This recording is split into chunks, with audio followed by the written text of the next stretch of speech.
ब्रह्माणी ने ब्रह्मदेव से मांगा, लक्ष्मी जी ने भगवान विष्णु से मांगा, पार्वती जी ने भगवान शिव से मांगा कि ऐसा वर दे दीजिए जिस वर से एक ही व्रत करने से संपूर्ण फल की प्राप्ति हो जाए, संपूर्ण फल मिल जाए। ऐसा एक व्रत का फल दे दीजिए, मात्र एक व्रत का। अब देखिए, हरियाली तीज करने वाली माताएं थोड़ा ध्यान से सुनना।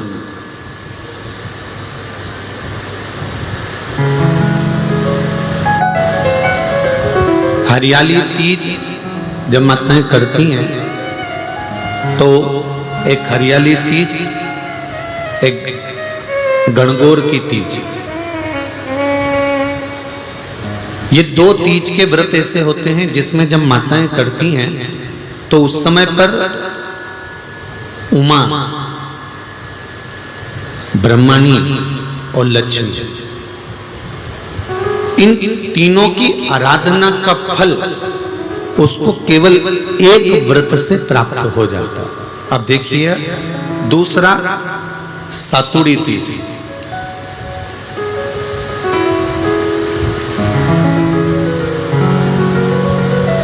इसमें उमा और महेश्वर, उमा और महेश,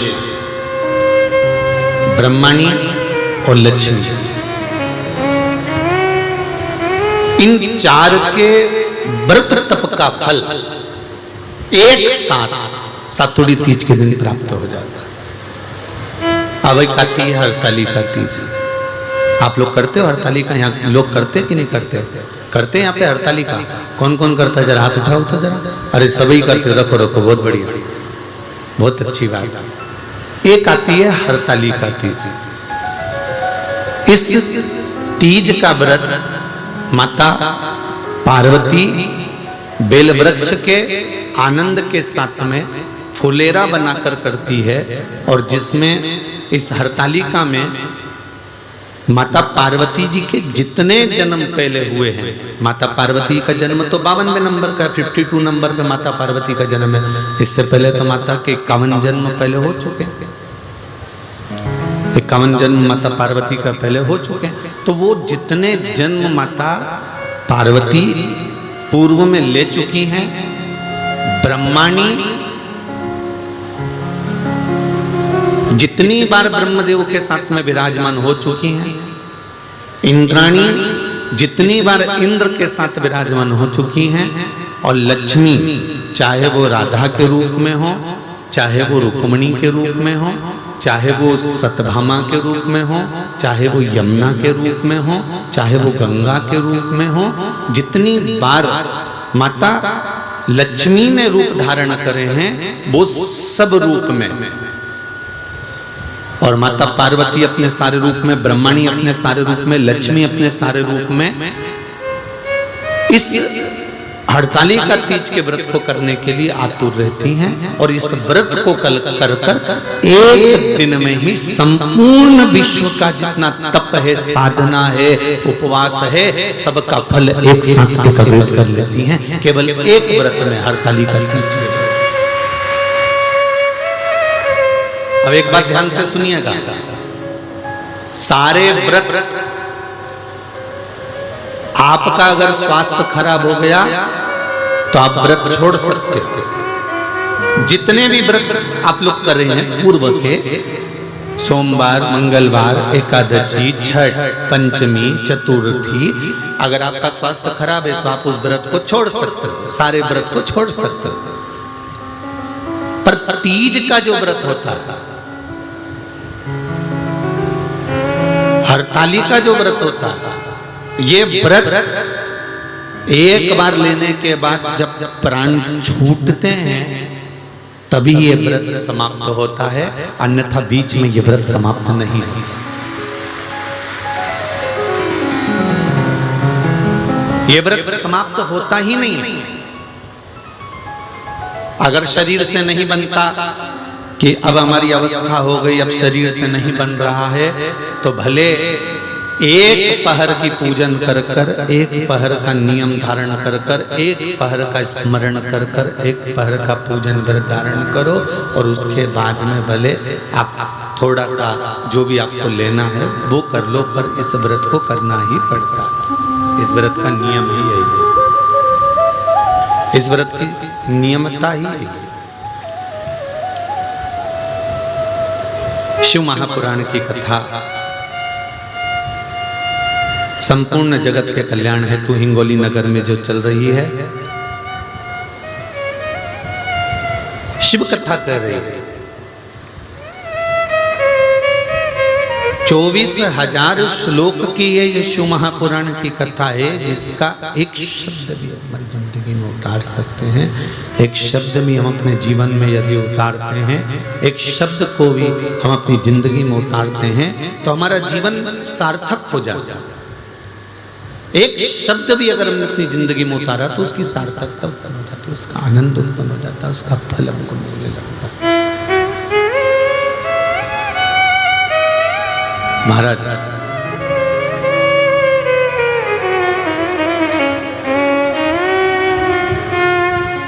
भगवान शिव का सुंदर संवाद हरतालिका शिव महापुराण की कथा के माध्यम से श्रवण करें। बड़े आनंद के साथ में इस व्रत की महत्वता को श्रवण करें।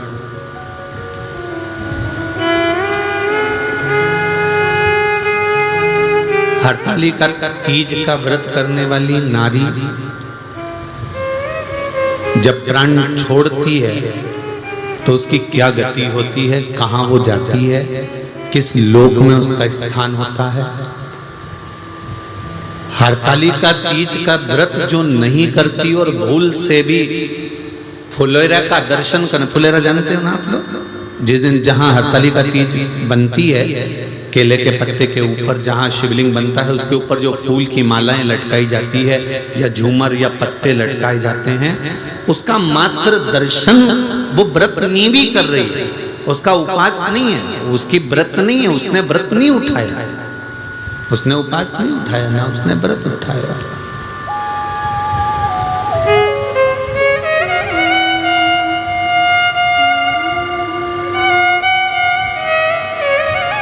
और यदि व्रत उसने नहीं उठाया है और नहीं व्रत उठाने के बाद भी अगर व्रत नहीं कर रही है, उसके बाद भी अगर किसी सहेली ने कह दिया, किसी बेस्ट फ्रेंड ने कह दिया कि नहीं नहीं तुझे मेरे यहाँ पर आज हरतालिका है, तू आ जाना है, थोड़ी देर बैठना, भजन गाना, चले जाना, और भूल से तुम्हारा मन नहीं भी है, नहीं तुम्हारा मन, इसके बाद भी तुम चले गए, इसके बाद भी अगर तुम पहुंच गए वहां चले गए,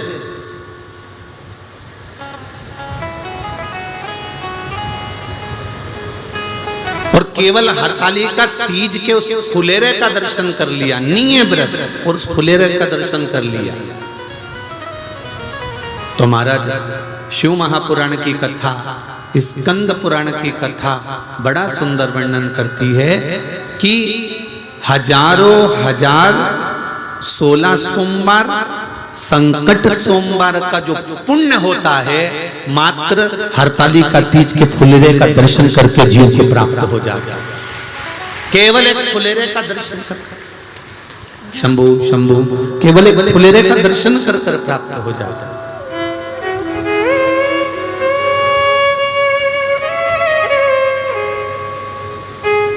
शंभु शरणे मांगू घड़ी रे घड़ी, दुख काटो दया करी न दर्शन आओ, दया करी न दर्शन आओ। शंभु शरणे मांगो घड़ी रे घड़ी, दुख काटो दया करी न दर्शन आपो। पर शिव महापुराण की कथा कहती है, एक बड़ा सुंदर संवाद वर्णन किया गया कि जिस दिन हरताली का व्रत हो या सातुड़ी तीज हो या हरियाली तीज हो या गणगौर की तीज हो, ये नारी करती क्यों है? इसका व्रत का विधान क्या है, क्या क्यों करा जाता है?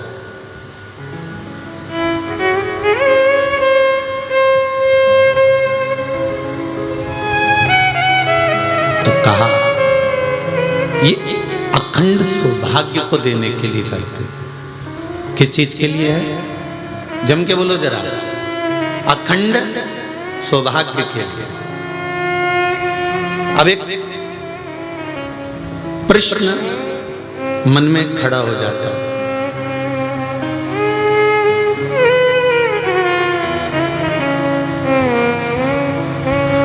माता के गर्भ से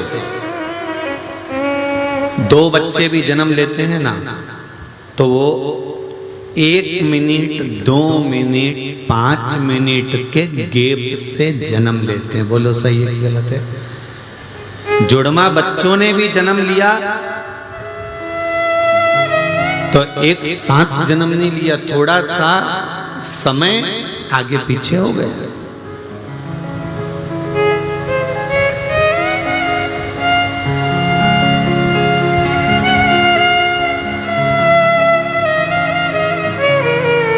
जब स्त्री और पुरुष का विवाह होता है,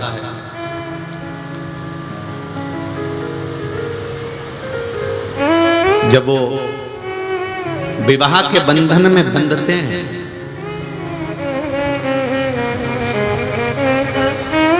उस बंधन में कोई ये जरूरी नहीं है कि दोनों साथ ही जा रहे हैं।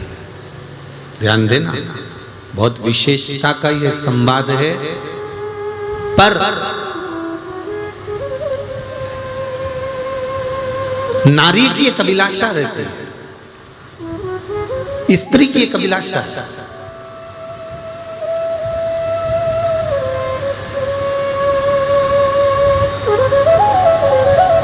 कि मेरे हाथों में भर भर के चूड़ा रहे, मेरे हाथों में भर भर के चूड़ा रहे, और मैया कोई काम नहीं, और मैया कोई काम नहीं। मेरे मस्तक पे, मेरे मस्तक पे कुमकुम की बिंदिया रहे, मेरे मस्तक पे कुमकुम की बिंदिया रहे, और मैया कोई काम। हे मां, हर नारी का एक भाव, संसार में जो नारी का मंगल विवाह होता है, वो विवाह के समय पर परमात्मा से ये मांगती है कि मेरा अखंड सौभाग्य हो, अखंड चूड़ा हो, और मेरे प्राण मेरे जाने के बाद मेरे पति के कंधे पर मैं शमशान तक जाऊं। ये प्रत्येक नारी के हृदय की बात है, प्रत्येक नारी। कोई एक की बात नहीं है, ये प्रत्येक के दिल की बात है कि हम अपने पति के कंधे पर, अपने पुत्र के कंधे पर शमशान तक जाएं।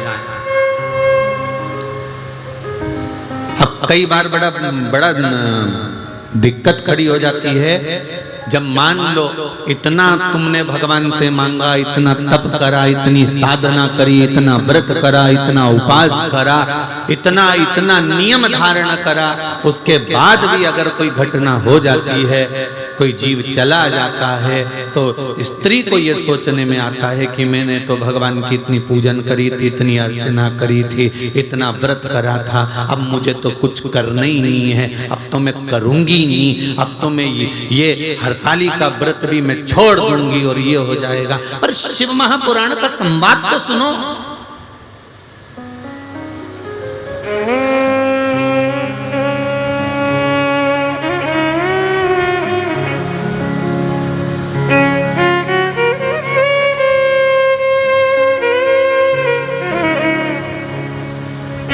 एक बात हमने पहले भी कथा में कही, और हिंगोली वाले तुम लोग सुन लो जरा अच्छे से, सरसों का तेल डाल के सुनना हो, सब अच्छे से सुन लेना। जो पहले कहा या फिर कह रहा है,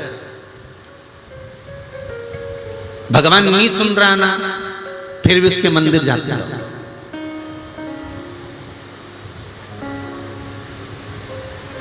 तुम रोटी नहीं भी देती हो ना, तो भी गाय तुम्हारे दरवाजे पर आकर खड़ी हो जाती है। मत दे, वो तो खड़ी है। एक दिन नहीं देगी, 2 दिन नहीं देगी, कभी तो तेरा मन पसीचेगा और डब्बा खोल के रोटी लाकर गाय को देगी, तो वो खड़ी है, खड़ी है।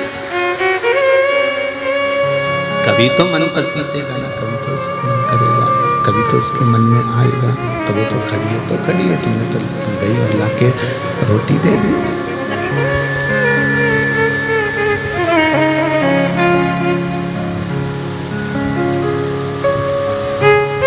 अब जो होना था हो गया, घटना तक घट गया। परशु महापुराण की कथा कर रही है, व्रत नहीं छोड़ना, व्रत हरतालिका का करते रहना। क्या होगा उससे, क्या फल मिलेगा उससे? भजन गाते रहना, शिव की आराधना करते रहना, शंकर का स्मरण करते रहना। क्या फल मिलेगा उससे? तो कहा ये कोई पूर्व का कर्म का भोग होगा, जिसके कारणवश हम अखंडता लेकर नहीं गए, पर हमारा जब अगला जन्म होगा तब हम अखंड सौभाग्यवती होकर जाएंगे, ये निश्चित है। अखंड व्रत धारण करने वाला, अखंड व्रत को करने वाला फिर अखंडता ही लेकर जाता है, ये निश्चितता हो जाती है उसकी, ये उसकी निश्चितता है।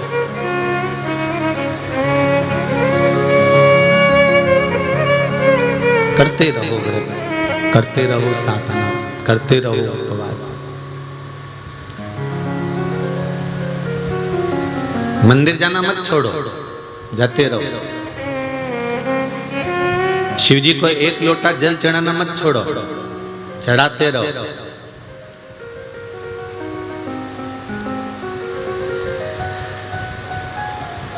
मध्य प्रदेश में बहुत पानी गिर रहा है, हिमाचल में गिर रहा है, उत्तरांचल में गिर रहा है, उत्तराखंड में गिर रहा है, उत्तर प्रदेश में गिर रहा है, गुजरात में खूब पानी है। बहुत सारे मैसेज आए, लोगों ने कहा गुरुजी पानी बहुत गिर रहा है, अब कुछ ऐसी व्यवस्था बताओ कि पानी थोड़ा सा कम हो जाए। हमने कहा सारी समस्या का हल तो कहे वो 2 लोटा जल का ही तो कमाल है जो इतना गिर रहा है, जो इसका चढ़ाया है उसी का तो गिर रहा है। और फिर कह रहे हो कि 1 लोटा। जाते रहो, निवेदन करते रहो, प्रार्थना करते रहो, सुनेगा।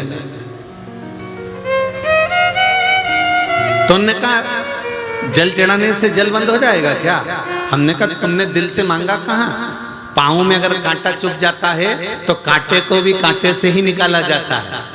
कांटे को निकालने के लिए एक चिमटी या एक पिन या कोई कील या कोई नोकेली कोई वस्तु उस कांटे को निकाल देती है। तो कांटे को कांटे से ही निकाला जाता है। तो सारी समस्या का हल, जरा जम के तो बोलो, 1 लोटा जल बस दिल से चढ़ाओ और दिल से उससे प्रार्थना करो, वो सुनेगा जरूर। ये निश्चित है कि वो सुनता है, ये निश्चित है कि वो सुनेगा, उसके मन की बात को पूर्ण करेगा। ये निश्चित है कि वो सुनेगा जरूर।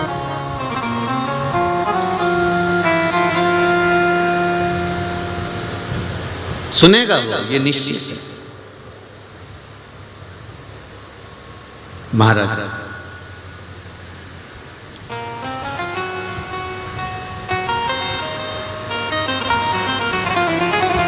एक देवराज नाम का ब्राह्मण,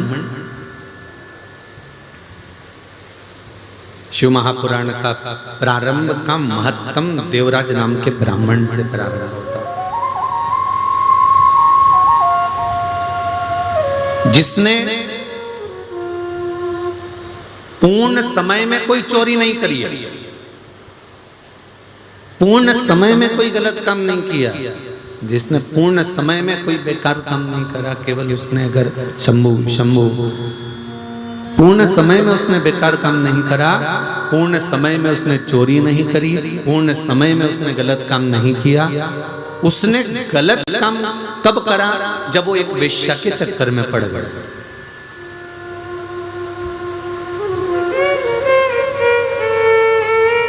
एक वेश्या का संग मिल गया और उस वेश्या का जो संग था, वो वेश्या के संग ने इसको पकड़ रखा। उसकी आसक्ति, काम, तृष्णा, उसने इसको खींच रखा। और उस आसक्ति के कारण, उस काम के कारण, उस तृष्णा के कारण वैश्या ने एक बार इससे कह दिया कि मुझे रानी के गले का हार चाहिए। तो ये हार चुराने के लिए गया और चोरी कर कर लेकर आया। तो राजा को मालूम पड़ गया, उसने दूतों को भेज दिया। ये भागता भागता शिव मंदिर में पहुंच गया। आप देखिए, जब तक ये वेश्या के संग में नहीं था, ये वेश्या के संग में नहीं आया था, वेश्या से इसका संबंध नहीं जुड़ा था, तब तक ये जितना कमा रहा था परिवार अच्छे से चला रहा था, जितना ला रहा था उससे इसका परिवार चल रहा था, जितना इकट्ठा कर रहा था उससे इसका पूरा परिवार आराम से चल रहा था। परिवार में कोई तकलीफ नहीं थी।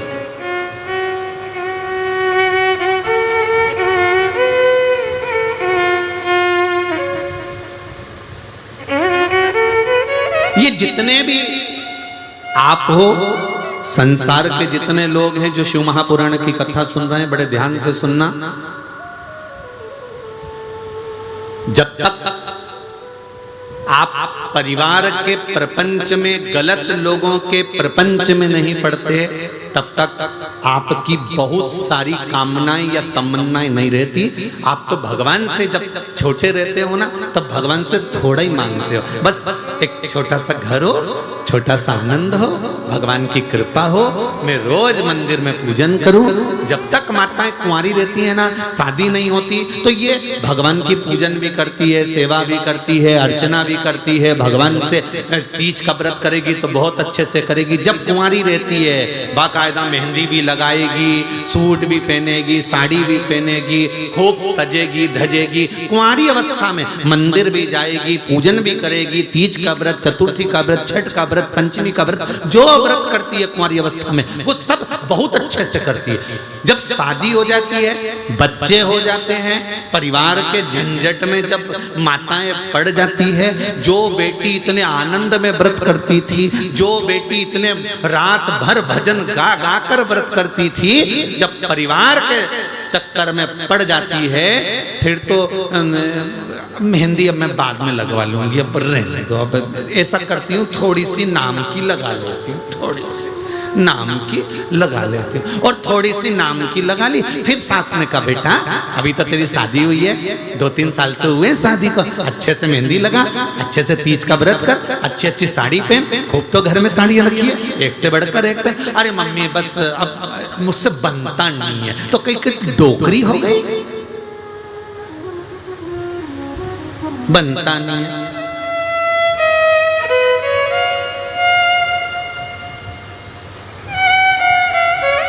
ये किसी एक के साथ नहीं, सबके साथ है। जब गाड़ी नहीं थी, 4 व्हीलर नहीं थी, तब नागनाथ भगवान से ओड़ा नागनाथ में जाकर, पल्ली बैजनाथ में जाकर, त्र्यंबकेश्वर जाकर भगवान को विनती कर कर कर आए थे, बाबा बस 4 व्हीलर गाड़ी आ जाए, फिर तो जब 15 दिन में, 8 दिन में, 10 दिन में मैं दर्शन करने आ जाऊंगा।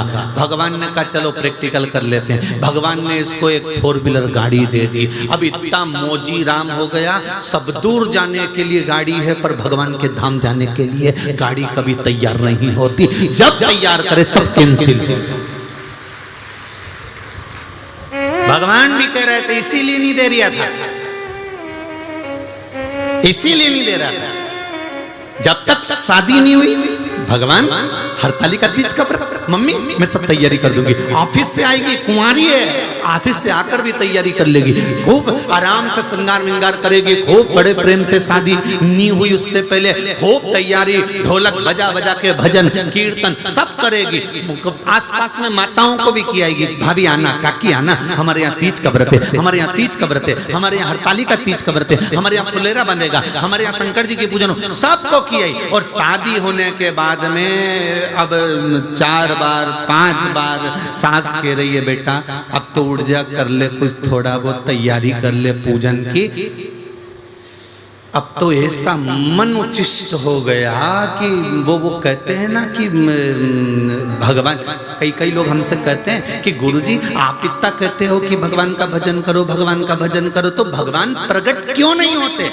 भगवान की कथा कह रही है कि गाड़ी मांगी थी, गाड़ी दे दी, गाड़ी आने के बाद गाड़ी की कीमत घट गई, फ्रिज नहीं था घर में, रोज प्राण खाए पति के फ्रिज ला दो, फ्रिज ला दो, फ्रिज ला दो। जिस दिन से फ्रिज आया एक बार अच्छे से सफाई नहीं करी, वो फ्रिज कचरे जैसा अंदर से हो रहा। वॉशिंग मशीन ला दो, वॉशिंग मशीन ला दो, जब तक वॉशिंग मशीन नहीं आई तो उसकी कीमत इतनी थी, वॉशिंग मशीन आ जाए, वॉशिंग मशीन आ जाए, वॉशिंग मशीन आने के बाद ऐसी है कि वो में चूहा भरा दिया महाराज। बोलो सही है कि गलत है? नहीं, थोड़ा बुरा लगेगा, हिंगोली वालों थोड़ा सा लग सकता है, और लग जाए तो लग जाए। हल्दी की मंडी में कथा चल रही है, बेच देना,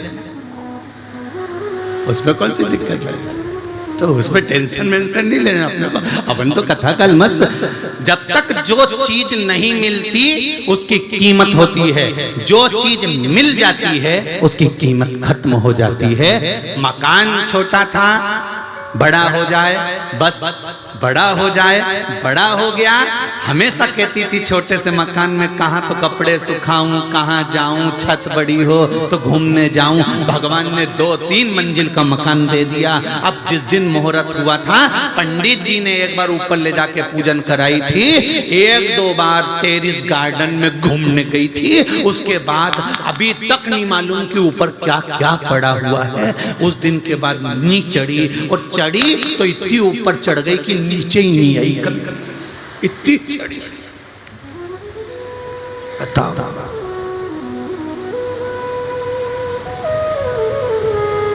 अब लोग कहते हैं हमसे कि गुरुजी आप कहते हो कि भगवान का भजन करो, तो भगवान प्रकट क्यों नहीं होता? तो भगवान इसलिए प्रकट नहीं होता कि गाड़ी मांगी, गाड़ी दे दी, गाड़ी की कीमत खत्म हो गई। 2 व्हीलर नहीं थी, 2 व्हीलर मांगी, 2 व्हीलर की कीमत मन से तो खत्म हो गई ना।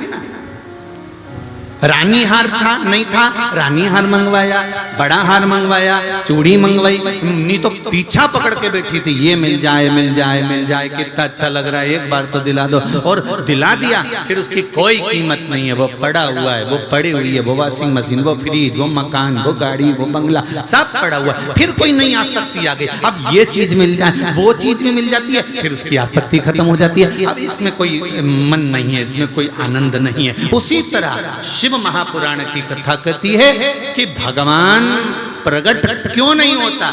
भगवान ने कहा तूने पूजन अर्चना करी और मैं प्रकट हो गया, तो तेरी मुझे पाने की आसक्ति फिर खत्म हो जाएगी, फिर तू मुझे पाएगी। इसलिए भगवान चाहता है कि यह आसक्ति आपके भीतर, परमात्मा को पाने की आसक्ति आपके भीतर प्रकट रहे।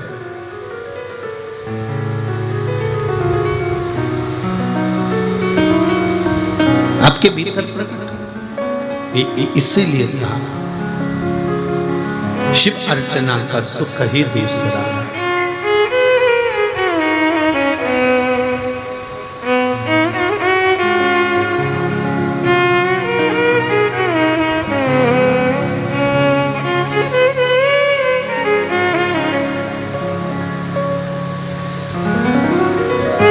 शंकरा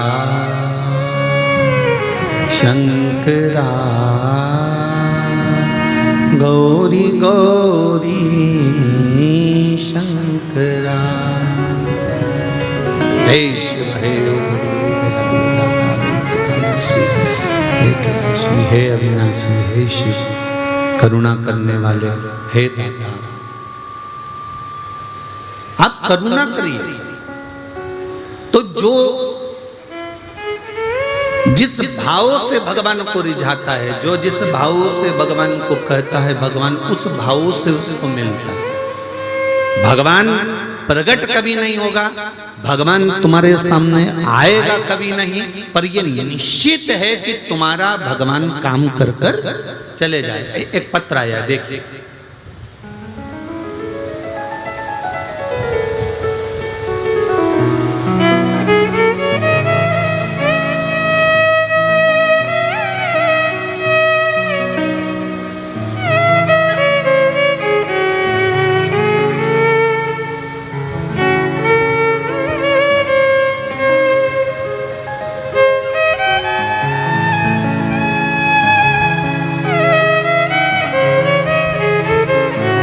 मैं मीना जायसवाल नागपुर महाराष्ट्र से आई हूँ। कहीं बैठी हो मीना जी तो दोनों हाथ हिलाइएगा, खड़े होकर दोनों हाथ हिलाइए। जहां भी कहीं बैठे हो तो हाथ हिलाइए। आप ही हैं, दोनों हाथ हिला दो एक बार। हर हर महादेव। मैं मीना जायसवाल नागपुर महाराष्ट्र से आई हूँ गुरुजी। हालांकि मैं 12 अगस्त 2022 को मेरी बहन और उनका परिवार अयोध्या दर्शन के लिए गए थे।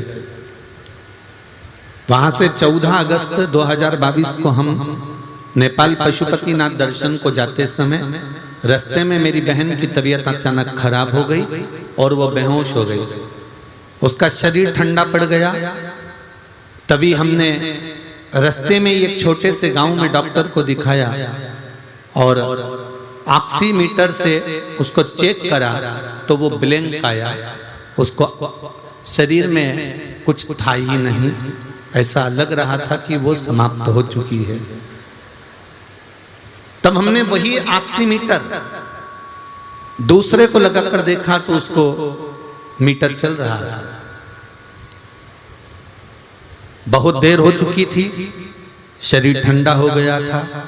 तब बाबा पशुपतिनाथ का नाम लेकर श्री शिवाय नमस्तुभ्यम का जाप दीदी के कान में करना प्रारंभ किया। गुरुदेव बाबा की कृपा देखिए, जो ठंडी हो चुकी थी, जिसका ऑक्सीमीटर में श्वास आना बंद हो चुका था, उसी को आधे घंटे के बाद बाबा का केवल श्री शिवाय नमस्तुभ्यम का नाम लेकर जो पानी दिया मुख में 2 बूंद, और बाबा की कृपा से उस ऑक्सीमीटर ने काम करना प्रारंभ कर दिया। उसकी श्वास वापिस आ गई। श्री शिवाय नमस्तुभ्यम। बैठिए। एक पत्र और है, गला बहुत पकड़ रहा बाबू, खींच।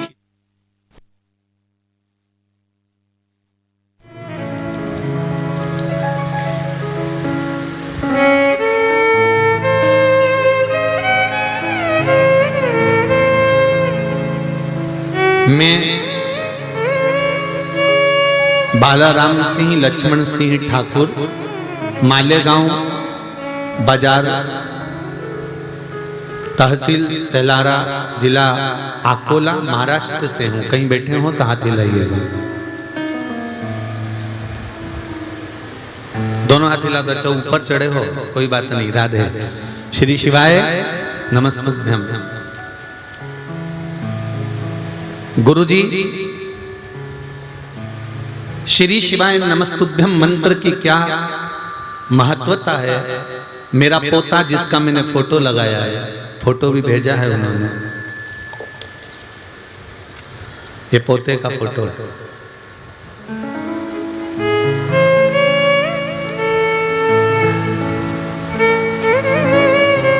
मेरा पोता वंश जितेर सिंह ठाकुर 2.5 साल का है।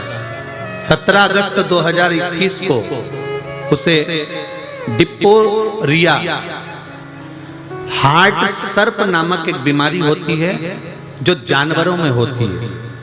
वो बीमारी मेरे पोते को हो गई। अकोला जिले के हॉस्पिटल में दिखाया। हॉस्पिटल वालों ने कहा कि इसका इलाज मुश्किल है कि बच पाए। गुरुदेव बड़े बड़े डॉक्टरों को दिखाया, मुंबई ले जाया, परंतु उसका कोई फल प्राप्त नहीं हुआ। तब श्री शिवाय नमस्तुभ्यम कहा, मंत्र का जाप किया। एक डॉक्टर से बात करी तो डॉक्टर ने कहा एक इंजेक्शन लगता है, अगर वो लग गया तो उसमें गारंटी नहीं है कि ये बचेगा कि नहीं बचेगा, परंतु इंजेक्शन लगवा लो। गुरुदेव बाबा से विनती करी, अब करें क्या? श्री शिवाय नमस्तुभ्यम का जाप किया, शिव जी पे चढ़ा, पानी देना प्रारंभ करा, बेलपत्र का भाग दिया। डॉक्टर का चलकर फोन आया कि आप इंजेक्शन लगवाओ, मैं गारंटी देता हूं कि अब ये बच्चा ठीक हो सकता है। और बाबा की कृपा से मेरा पोता ठीक हो गया, ये शिव जी की कृपा है। नहीं तो कभी कोई डॉक्टर इतने सिचुएशन में गारंटी ले ही नहीं सकता। गुरुदेव जब मुंबई तक के डॉक्टर ने मना कर दिया, सबने कह दिया कि नहीं हो सकता, नहीं हो सकता, नहीं हो सकता, में कार्य होना ये शिव की कृपा के बिना नहीं हो सकता, शंकर की करुणा के बिना नहीं हो सकता। बैठिए भाव, बैठिए। श्री शिवाय नमस्तुभ्यम। तेरी कृपा बिना नहीं एक भी अनु लेते हैं श्वास, तेरी कृपा से तनो तनो। हे गंगधार मुक्ति द्वार ओंकार तू, भोले ओंकार तू, आयो शरण तिहारी, शंभु तार तार तू। बखान क्या करूं मैं राहों के घेर का, चपटी भगोत में खजाना कुबेर का। हे गंगधार मुक्ति द्वार ओंकार तू, भोले ओंकार तू, आयु शरण तिहारी, शंभु तार तार तो। भगवान शिव का स्मरण, शिव भक्ति का मंत्र जाप कोई साधारण नहीं होता। हम तो आप लोगों से भी कहेंगे, हिंगोली वालों से भी कहेंगे, जितने लोग हिंगोली के यहाँ कथा श्रवण कर रहे हैं और जितने लोग आस्था चैनल पर, फेसबुक, यूट्यूब पर ये हरतालिका शिव महापुराण की कथा को सुन रहे हैं, ध्यान से श्रवण करना। मेरा बाबा, आप जिस भाव से शिव महापुराण की कथा में जाकर बैठते हो, जिस भाव से भगवान का भजन करते हो, ये निश्चित है कि 3 महीने में मेरा भोलेनाथ आपकी झोली पर ही बैठा।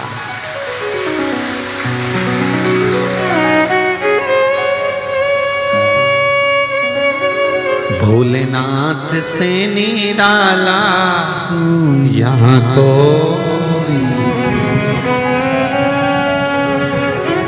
कोई नहीं रे, यहाँ कोई नहीं, कोई नहीं रे यहाँ कोई नहीं। भोलेनाथ से निराला यहाँ कोई नहीं। भोलेनाथ से निराला यहाँ कोई नहीं। शंभुनाथ से निराला यहाँ कोई नहीं। शंभुनाथ से निराला यहाँ कोई नहीं। कोई नहीं रे यहाँ कोई नहीं। हो कोई नहीं रे दाता कोई नहीं। कोई नहीं रे यहाँ कोई नहीं। कोई नहीं रे यहाँ कोई नहीं। भोलेनाथ से निराला हरि बोल। भोलेनाथ से निराला यहाँ कोई नहीं।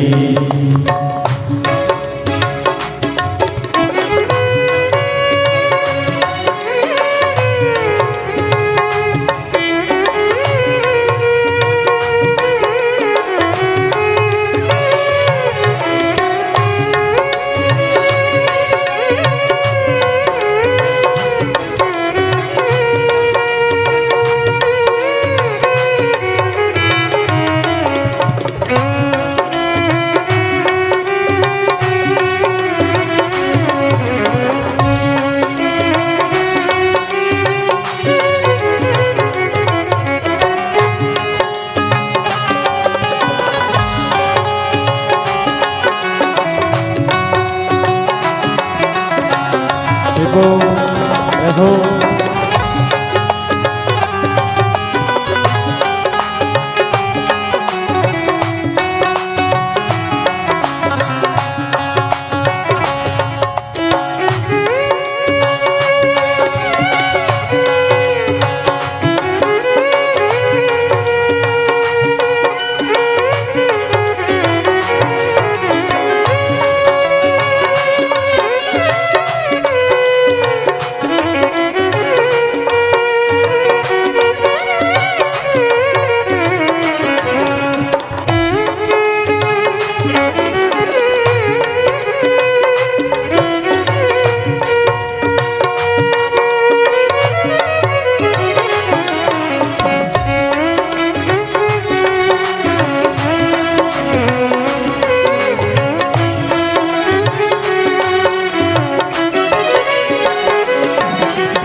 डमरू डम डम बोले अगम निगम के भेद ये खोले। डमरू डम डम बोले अगम निगम के भेद ये खोले। डमरू डम डम बोले अगम निगम के भेद ये खोले। डमरू डम डम बोले अगम निगम के भेद ये खोले। डमरू बजाने वाला कोई नहीं ऐसा डमरू बजाने वाला कोई नहीं। ऐसा डमरू बजाने वाला कोई नहीं। ऐसा डमरू बजाने वाला कोई नहीं। भोलेनाथ हो कोई नहीं। भोलेनाथ से निराला यहाँ कोई नहीं। से निराला यहाँ कोई नहीं। शंभुनाथ से निराला यहाँ कोई नहीं।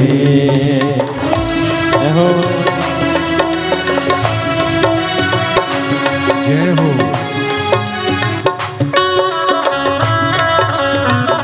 हो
जब करवट बदले आप चमकते अगले पिछले। आया जब जब करवट बदले आप चमकते अगले पिछले। आया जब जब करवट बदले आप चमकते अगले पिछले। आया जब जब करवट बदले आप चमकते अगले पिछले। योग जगाने वाला कोई नहीं। ऐसा जोत जगाने वाला कोई नहीं। ऐसा जोत जगाने वाला कोई नहीं। ऐसा जोत जगाने वाला कोई नहीं। भोलेनाथ से निराला कोई नहीं। भोलेनाथ से निराला यहाँ कोई नहीं। मेरे बाबा से निराला यहाँ कोई नहीं। भोले बाबा से निराला यहाँ कोई नहीं।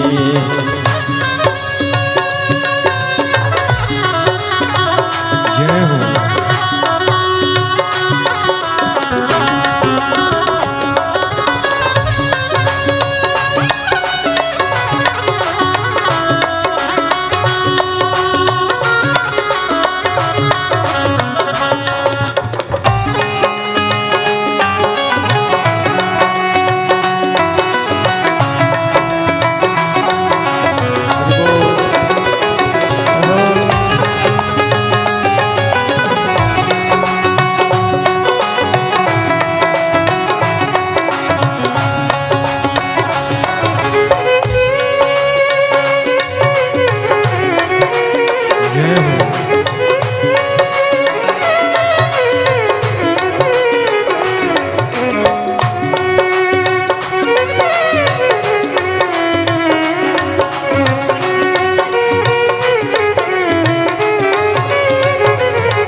कोई नहीं,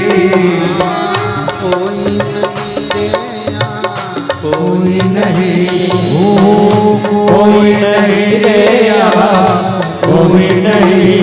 भोलेनाथ से निराला हो, भोलेनाथ से निराला यहाँ कोई नहीं। भोलेनाथ से निराला यहाँ कोई नहीं। भोलेनाथ से निराला यहाँ कोई नहीं। शंभुनाथ से निराला हो, शंभुनाथ से निराला यहाँ कोई नहीं। मेरे बाबा से निराला यहाँ कोई नहीं। बाबा से निराला यहाँ कोई नहीं। हर महादेव है। भगवान शिव की कथा करे, भक्ति का संचार कर कर, स्मरण कर कर जो शिव तत्व को जाने, भगवान शंकर की उदारता, करुणा, मंत्र जाप, नाम कीर्तन, स्मरण जीवन का सुख देने वाला। जिस मंत्र को वेदव्यास जी ने शिव महापुराण में वर्णन किया है, उस मंत्र को आप सब साथ में बाबा से अपने दिल की बात करते हुए कि हरतालिका शिव महापुराण की कथा में हिंगोली से श्रवण कर रहे हैं, हिंगोली में बैठकर सुन रहे हैं। बाबा इस कथा को श्रवण करें और आपकी कृपा हो, हमारे मन की अभिलाषा पूर्ण करें। यह बात ध्यान में रखते हुए जितने आस्था चैनल पर कथा सुन रहे हैं, जितने फेसबुक यूट्यूब पर सुन रहे हैं, जितने इस पंडाल में बैठकर कथा सुन रहे हैं, वो बाबा से भाव से निवेदन करेंगे। श्री शिवाय नमस्तु, श्री शिवाय नमस्तु, श्री शिवाय नमस्तु, श्री शिवाय नमस्तु, श्री शिवाय नमस्तु। भोला सब दुख काटो भोला सब दुख काटो।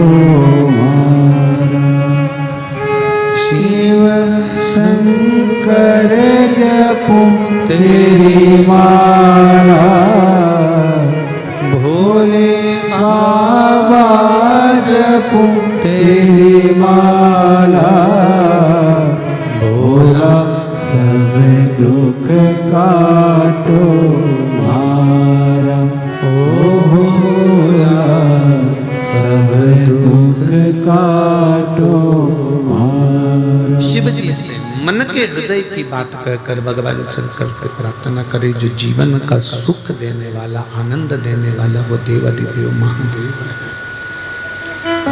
वो भगवान शंकर ओगरदानी, तरकालदर्शी, कैलाशी, अविनाशी, वो शिव है। शिव महापुराण कह रही है, देवराज नामक का ब्राह्मण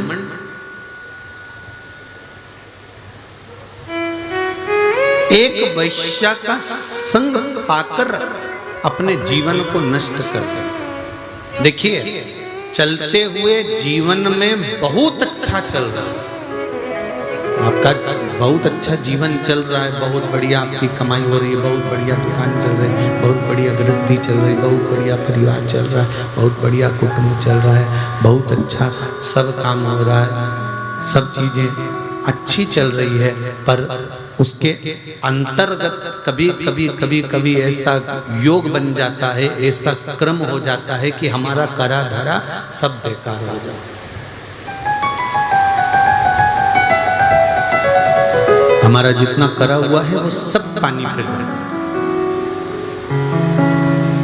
25-50 लाख रुपए तुमने कमा लिए, इकट्ठे कर लिए, बैंक में भी आ गए, बहुत कुछ तुमने प्राप्त कर लिया, पर कई बार तुम जब और अच्छा करने का सोचते हो ना कि ये मैं और कर लूंगा, और तो तुमने फिर कई विचार करा कि यह काम करता हूँ कि मैं डब्बे का काम कर लेता हूँ, न शेयर मार्केट का काम कर लेता हूँ, फ्री तो बैठा हूँ, घर में से ही कर लूंगा।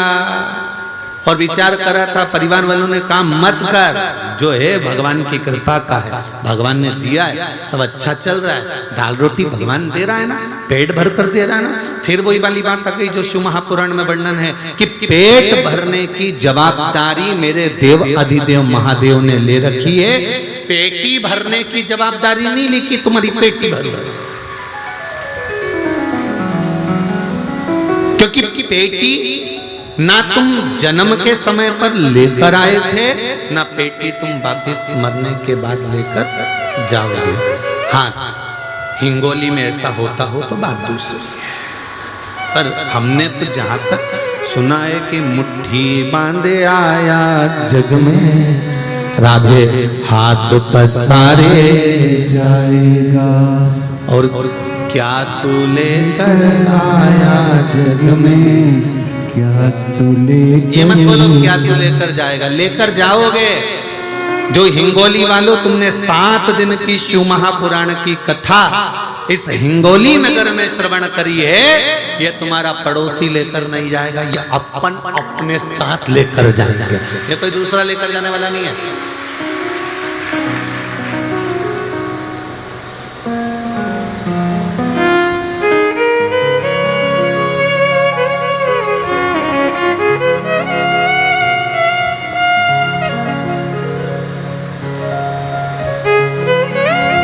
एक जहां अग्रवाल जी के यहाँ ठहरे ना महाराज निकुंज के यहाँ, तो वहां किसी ने 2 पत्र भेजे, सामने टेबल पे रखे होंगे, उसमें एक पत्र में लिखा है कि कोई बीमारी थी तो उसका वर्णन है, और दूसरा पत्र में लिखा उन्होंने कि गुरुजी से ये पूछना है कि बचपन में पुण्य कमाना चाहिए कि जवानी में पुण्य कमाना चाहिए कि अधेड़ी में पुण्य कमाना चाहिए कि बुढ़ापे में पुण्य कमाना चाहिए। बोलो रे हिंगोली वालों, तेरा क्या होगा रे कालिया, तुम बता दो कि पुण्य कब कमाना चाहिए, बोलो जरा। बचपन में पुण्य कमाना चाहिए कि जवानी में पुण्य कमाना चाहिए कि अधेड़ी में पुण्य कमाना चाहिए कि बुढ़ापे में पुण्य कमाना चाहिए। शिव महापुराण की कथा कहती है, जवानी में जो तुमने पुण्य कमाया है तो वो पुण्य तुम्हारा जवान की जवान बना रहेगा, अंतिम समय तक चलता रहेगा।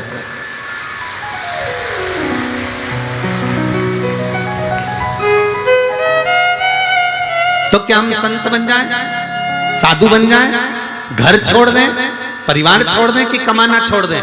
कुछ मत छोड़ो, घर में रहो, परिवार में रहो, कुटुंब में रहो, रिश्तेदारों में रहो, पूरे परिवार में रहो, खूब दिल से तुम कमाई करो, दुकान जाओ, व्यापार करो, व्यवसाय करो, कर्म करना है पूर्ण कर, पर उस काम के साथ में थोड़ा सा भगवान का भजन करते चलो, तो वो जवानी का पुण्य तेरे अंतिम समय तक काम आ जाएगा। जवानी का पुण्य।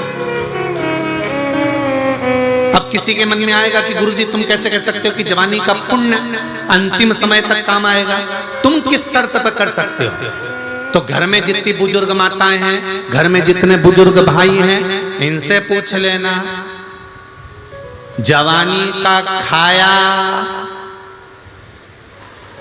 आखिरी तक काम आता है। कई कई जवान बहुओं के बाल धोले पड़ गए और डोकरी उनके देखो तो अभी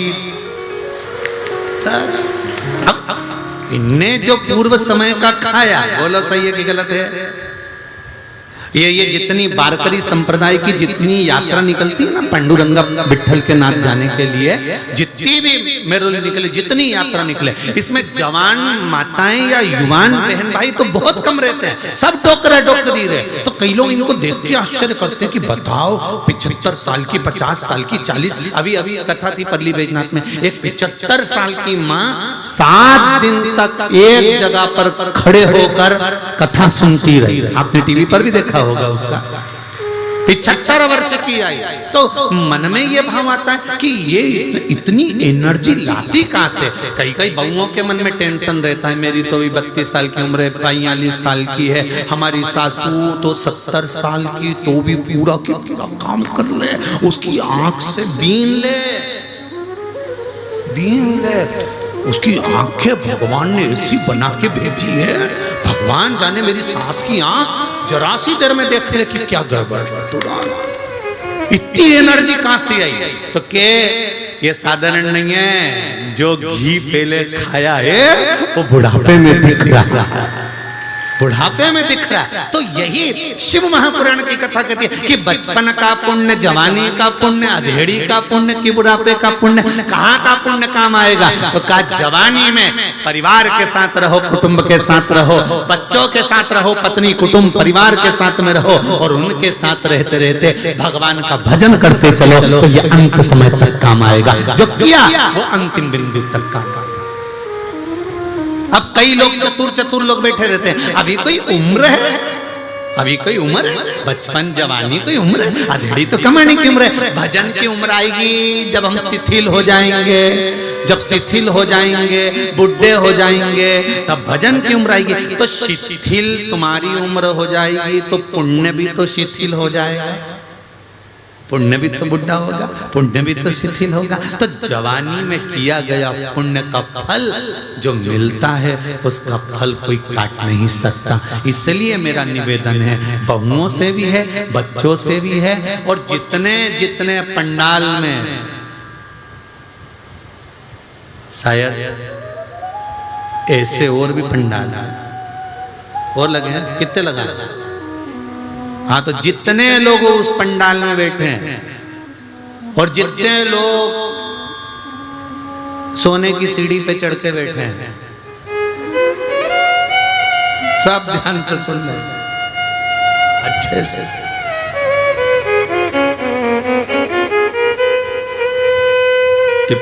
पुण्य कमाई करो, दुकान जाओ, व्यापार करो। कभी इस व्यासपीठ से हमने कभी ये नहीं कहा आपसे कि आप अपना कर्म मत करो, बोला कभी? हमने एक ही बात बोली, खूब काम करो, खूब कमाओ, दिल से कमाओ। तुम कमाओ, किसी को दान करो मत करो, किसी को दो मत दो, पर अपनी कमाई का थोड़ा सा अपने ऊपर भी खर्च करो, जिससे तुम्हारा जीवन अच्छा रहे, तुम्हारा जीवन अच्छा। कमाया कमाया कमाया कमाया, आखिरी में यहीं छोड़ के चले गए। तुम गए, वो 12वें के दिन नुक्ती पूड़ी और चने की सब्जी खा रहे।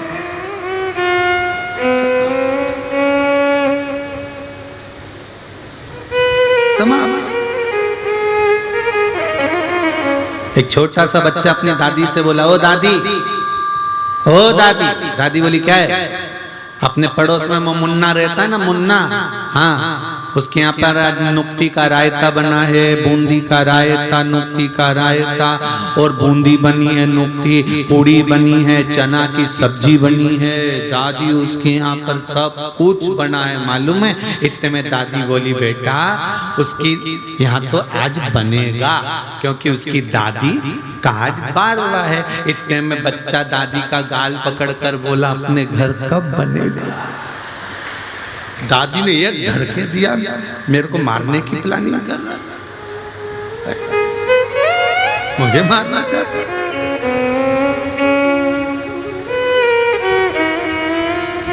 कौन मारा?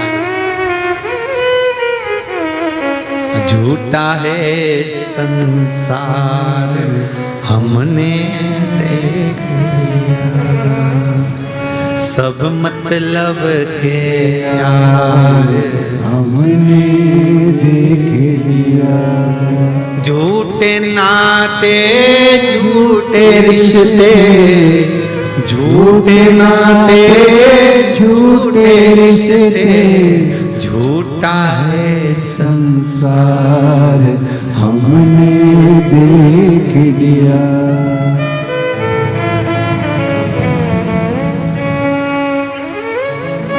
क्या कमाया, कैसे कमाया, क्या पाया, कैसे पाया, ये तो शंकर जानता है, मेरा शिव जानता है।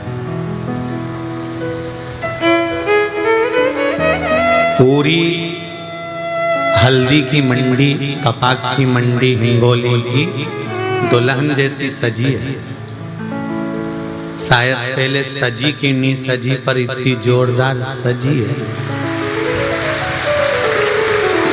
इतने व्यापारी यहाँ पर से व्यापार करते होंगे, इतने व्यापारी यहाँ से व्यापार करते होंगे, और ढेर सारा काम यहाँ से चलता होगा, पर 7 दिन सारे व्यापारी और हिंगोली नगर के कई व्यापारी लोग अपने अपना शटर गिराकर दुकान मंगल कर 3 घंटे की कथा सुन रहे हैं। उनसे निवेदन है, तुम टेंशन मत लेना, 7 दिन तुम इसको दो, 7 दिन के बाद वो क्या देता है वो ही जान सकता, फिर उसकी मर्जी।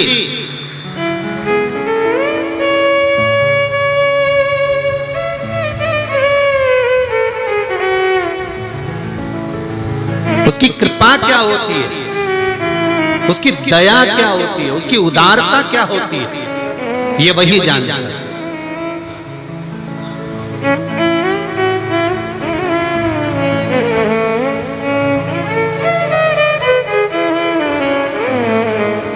एक कथा में कोई बैठे हैं, परली बैजनाथ से आए हुए, उन्होंने व्हाट्सएप पर मैसेज भी डाला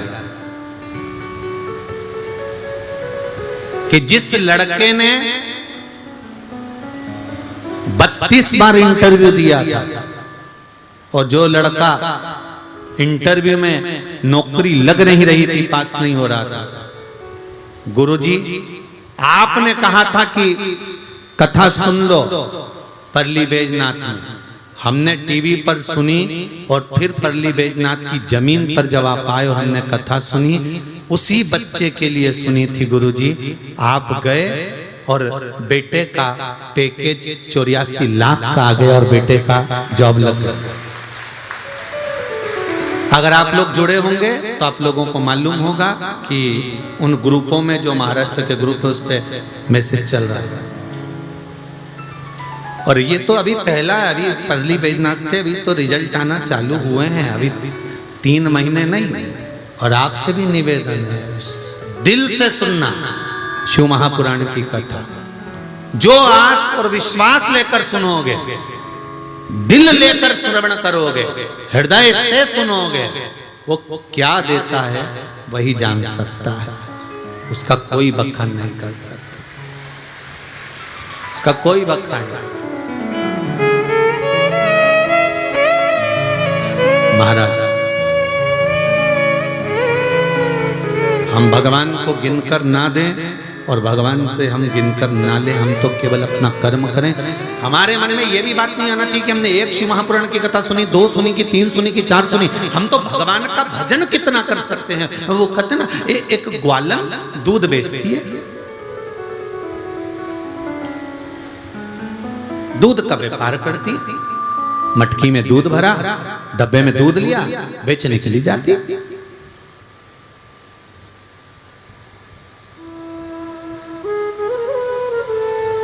वहीं पर मल्लुकदास जी बैठे थे।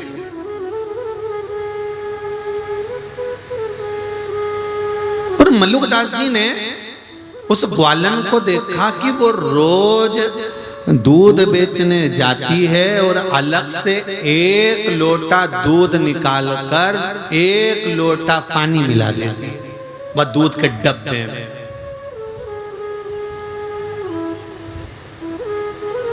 अब वो दूध के डब्बे में 1 लोटा पानी मिला दे, वो दूध निकाले और पानी मिला दे। मल्लुकदास जी से रहा नहीं गया।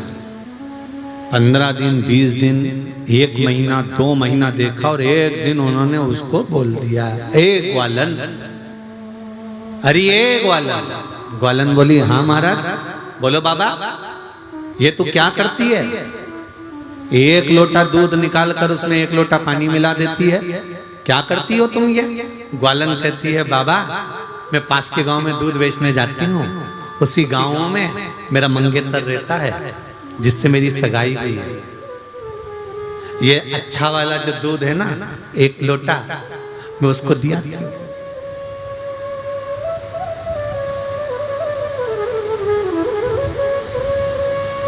शादी हो गई तेरी? अभी थोड़ी ना हुई है, 2 साल के बाद होगी। अच्छा, कितना नुकसान हो जाएगा जब तक तो तेरा। इतना लोटा भर भर कर दूध देगी उसको।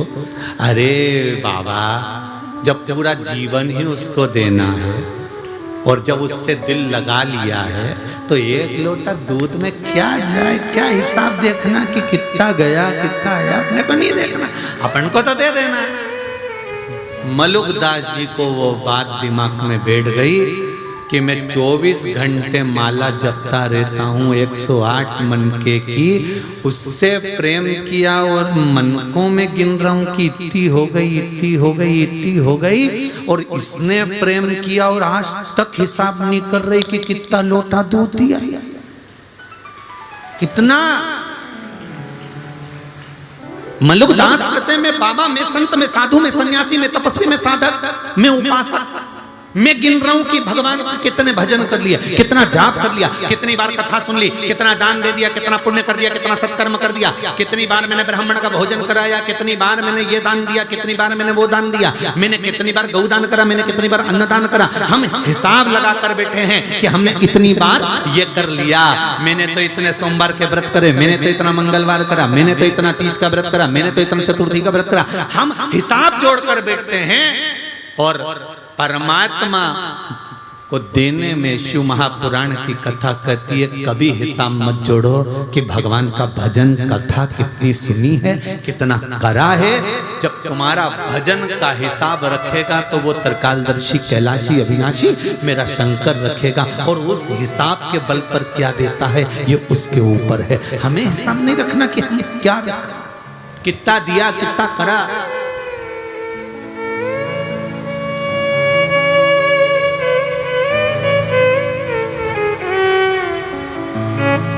जो कथा के यजमान है, जो नित्य के यजमान है, अच्छे से सुन लेना। अपन ने क्या करा, कितना खर्च करा, क्या लगाया, क्या चढ़ाया। कथा में 7 दिन भी स्मरण मत करो, 7 दिन के बाद भी कोई पूछे तो मत बताना, क्यों? क्योंकि हमने जब अपने दिलदार को दे दिया, एक बार मोबाइल जब मैडम को दे दिया तो बार बार के मत बताना 20,000 का दिलाया था तेरे को, मैडम उठा के फेंक देगी, रख ले तू ही। बोलो सही है कि गलत है? बात बात में क्यों, मैंने तो तेरे को 20,000 का मोबाइल दिलाया, मैंने तो तेरे को 20,000 का मोबाइल दिलाया, तो वो रखेगी कि रख लो तुम्हारा मोबाइल तुम्हारे पास ही। और ये मत सोचना कि तुम ही दिलाया, ये फोन उसने लगाया अपने पप्पा को। और फिर मत कहना कि काली मिर्ची लग गई। एक फोन पापा को मिलाया, पापा छोरी क्या हो गया, इनने मेरे को 20,000 का मोबाइल दिलाया, 25 बार के बता दिया, वापिस दे दे, मैं पहुंचा रही हूँ, तेरा भाई आ रहा देने के लिए। फिर तो मायके से मोबाइल आया और ससुराल वालों का मुंह भगोना हो गया। तभी फिर तो सबने कहा हमसे तो बोलती बेटा, फिर तो सास भी बोली हमसे तो कहती है, जब उसने कहा तो हमसे तो बोलती, मैं दिला देती, तो क्या जिसके साथ प्रण के आई, विवाह करके आई, उसने क्या बता दिया कि 20,000 का था, तो तुम नहीं कहती बार बार कि मैंने बहू को मोबाइल दिया, बहू को इसलिए मैंने दिया। इसलिए निवेदन है शंकर भगवान को जो दिया, शिव जी के लिए जो किया, किसी को मत बोलना कि क्या किया, फिर वो जाने और उसका काम जाने, अपने को नहीं बोलना। नहीं तो रख ले तेरा मोबाइल तेरे नीचे। देवराज ने अपनी पूर्ति जहां तक थी वहां तक तो भगवान पेट भरता है, वहां तक भगवान देता है। भगवान कहते हैं कि तेरा जन्म नहीं हुआ और माता के स्तनों में दूध दिया, तेरी पूर्ति तक का तो मैं दे दूंगा, पर तेरे सोचे कि पेटी भरा जाए, घर भरा जाए, संपदा भरा जाए, भगवान के ये सब यहीं छोड़कर जाना है, इसलिए इसकी जवाबदारी नहीं है। मैं तेरी जवाबदारी ले सकता हूं कि पेट दिया है तो भूखा नहीं रखूंगा, अंतिम समय तक तेरा साथ दूंगा, तो चिंता मत करना। मैंने जन्म दिया है तो अंत समय में कोई अगर अग्नि नहीं देगा, लकड़ी नहीं देगा, तो मेरा शंकर कहता है मैं खुद आऊंगा, अग्नि भी दूंगा, लकड़ी भी दूंगा, भस्म बनाकर लपेट भी लूंगा। शिव कहता है मेरा है, मैं तुझे संभालूंगा, तुम मेरा बनकर रहे भाई।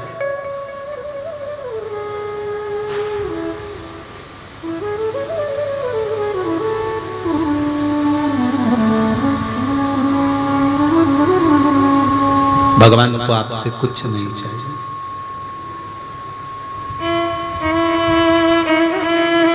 कुछ भी परमात्मा को नहीं चाहिए आपसे।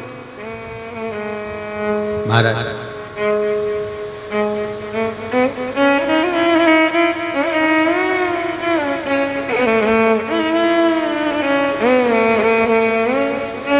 भगवान तो केवल आपसे इतना चाहता है कि आप बचपन हो, जवानी हो, अधेड़ी हो, बुढ़ापा हो, जब आपको समय मिले तब आप स्मरण में लग जाओ। एक लोटा जल शिव, मात्र एक लोटा जल हमारे जीवन की सारी समस्या का हल कर देता है। एक पत्र आया है, देखिए।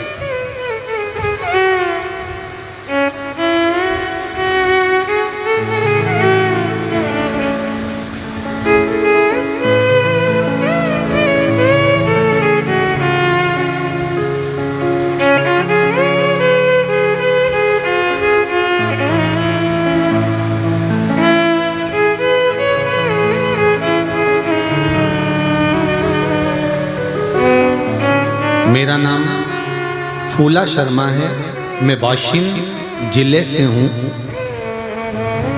कहीं बैठे हो तो हाथ हिलाइएगा, आप ही हैं, दोनों हाथ हिला दो एक बार। श्री शिवाय नमस्तुभ्यम।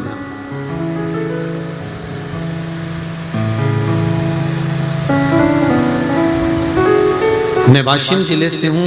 गुरुजी, हम पहले शिव जी के मंदिर में साल में एक बार जाते थे, या तो शिवरात्रि पर या श्रावण के महीने में। ये केवल शर्मा दीदी आप ही का जीवन नहीं, ऐसे कई लोग थे जो शंकर के मंदिर में केवल साल में शिवरात्रि पर जाते थे, या कभी सोमवार को, या कभी श्रावण महीने के सोमवार को चले गए। पर वो तो भोलेनाथ की कुछ ऐसी कृपा हो गई, जो अब शंकर के मंदिर जो खाली रहते थे वो शिव की कृपा से रोज भरे मिलते हैं। ये शिव कृपा। साल में एक बार मंदिर जाया करते थे, लेकिन टीवी पर आपकी आस्था चैनल पर कथा आई और हमने शिव महापुराण की कथा सुनने से शिव की महिमा का एहसास हुआ। और अब मैं हर रोज मंदिर जाती हूँ और साथ किसी ना किसी को लेकर भी जाती हूँ। गुरुदेव, मेरे पेट में गठान हो गई थी, डॉक्टर ने ऑपरेशन करने का बोल दिया था। टीवी के माध्यम से कथा सुनने से और मंदिर में एक लोटा जल और एक बेलपत्र, उस जल को चढ़ाकर लाकर पीना चालू करा, बेलपत्र खाना चालू करा। गुरुदेव, बाबा की कृपा से दूसरी जब जांच कराई तो मेरे पेट की गठान गल चुकी थी। अब डॉक्टर कह रहे हैं तुम्हारे शरीर में गांठ नहीं है। बैठो बहन। श्री शिवाय नमस्तुभ्यं।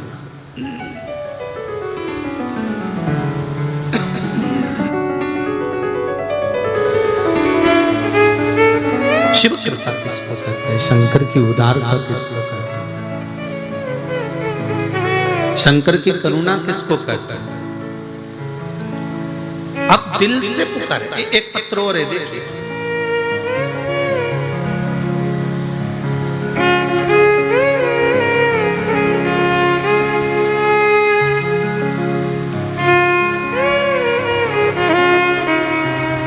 गुरुजी,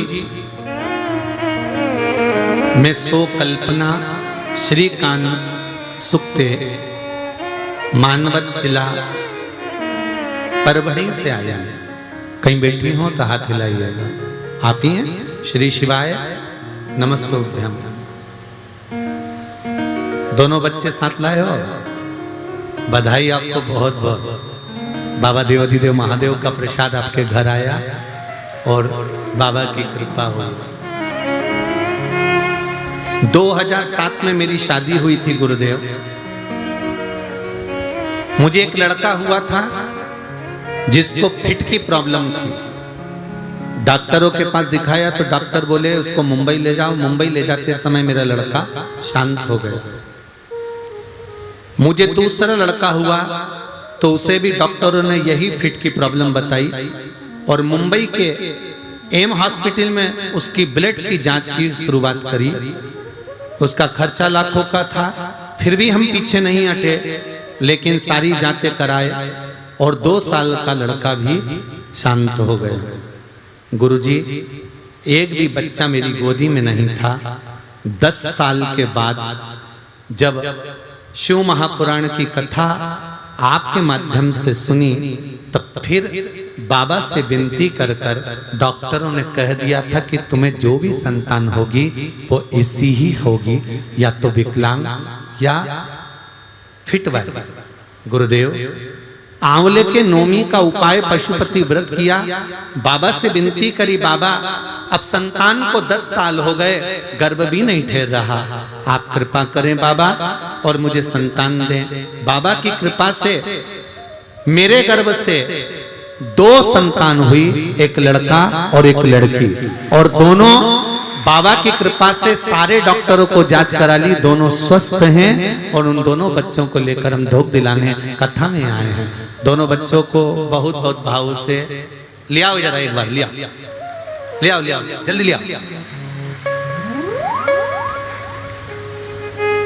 शंभो शरणे, कार्यकर्ता ले आओ, कार्यकर्ता ले आओ। घड़ी दुख काटो, दया करी दर्शन आपो। शंभो शरण पड़ी मांगो घड़ी रे घड़ी दुख काटो, दया करी नदर। रोइए मत, अब तो खुश होइए। अब तो बाबा ने झोली भर दी ना, तो फिर अब रोने की क्या जरूरत है? अब तो खुश होकर आओ, आंसू वहीं पहुंच के छोड़ कर जाओ। वो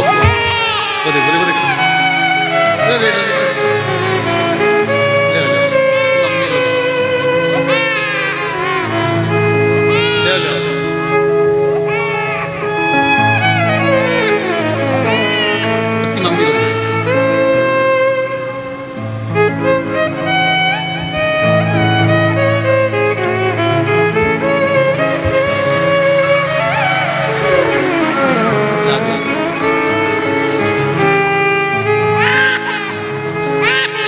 दोनों बाबा के प्रसाद।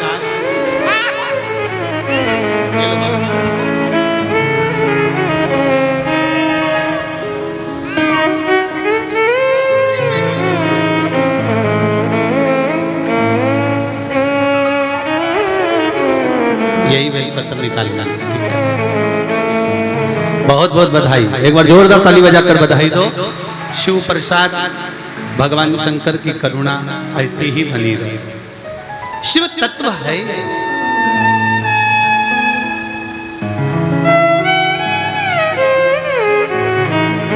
शिव की उदारता, करुणा, दया, शंकर का नाम स्मरण, आपका किया गया भजन, कीर्तन, मंत्र जाप, नाम जाप, ये जीवन का सुख दे दे।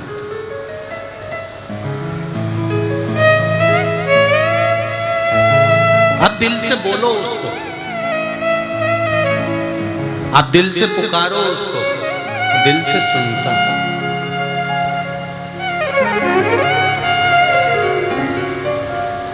और जब वो दिल से सुनेगा तो ये निश्चित है, फिर कहूंगा ब्रह्मदेव ब्रह्मलोक में रहते हैं, भगवान विष्णु वैकुंठ लोक में रहते हैं, और मेरा देव अधिदेव महादेव मृत्यु लोक में रहता है, जो सुनता है तुरंत कर देता। ये शिव है, ये शंकर, ये ओगड़ी, ये दयालु, ये दाता।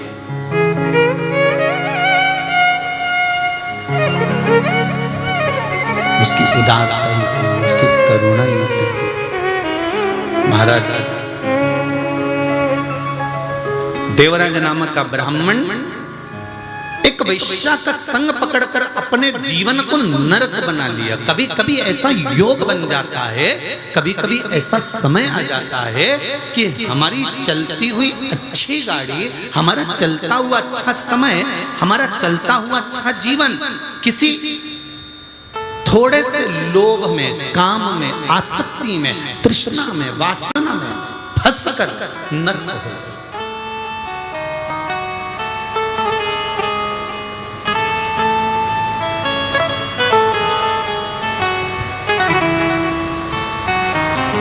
बहुत अच्छा जीवन चल रहा है, पर थोड़ा सा लोभ जाग गया, थोड़ा सा अहंकार जाग गया, थोड़ी सी काम जाग गया, थोड़ी सी वासना जाग गई, थोड़ी सी तृष्णा जाग गई, और हमारा जीवन हमने नरक कर लिया।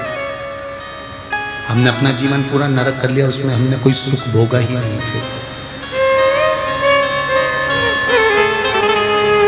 एक बात हमने पहले भी कही थी, आप भी ध्यान लगाकर सुनना। 10 मिनट का बेकार किया गया कर्म ना जाने कितने सालों तक भोगना पड़ता है।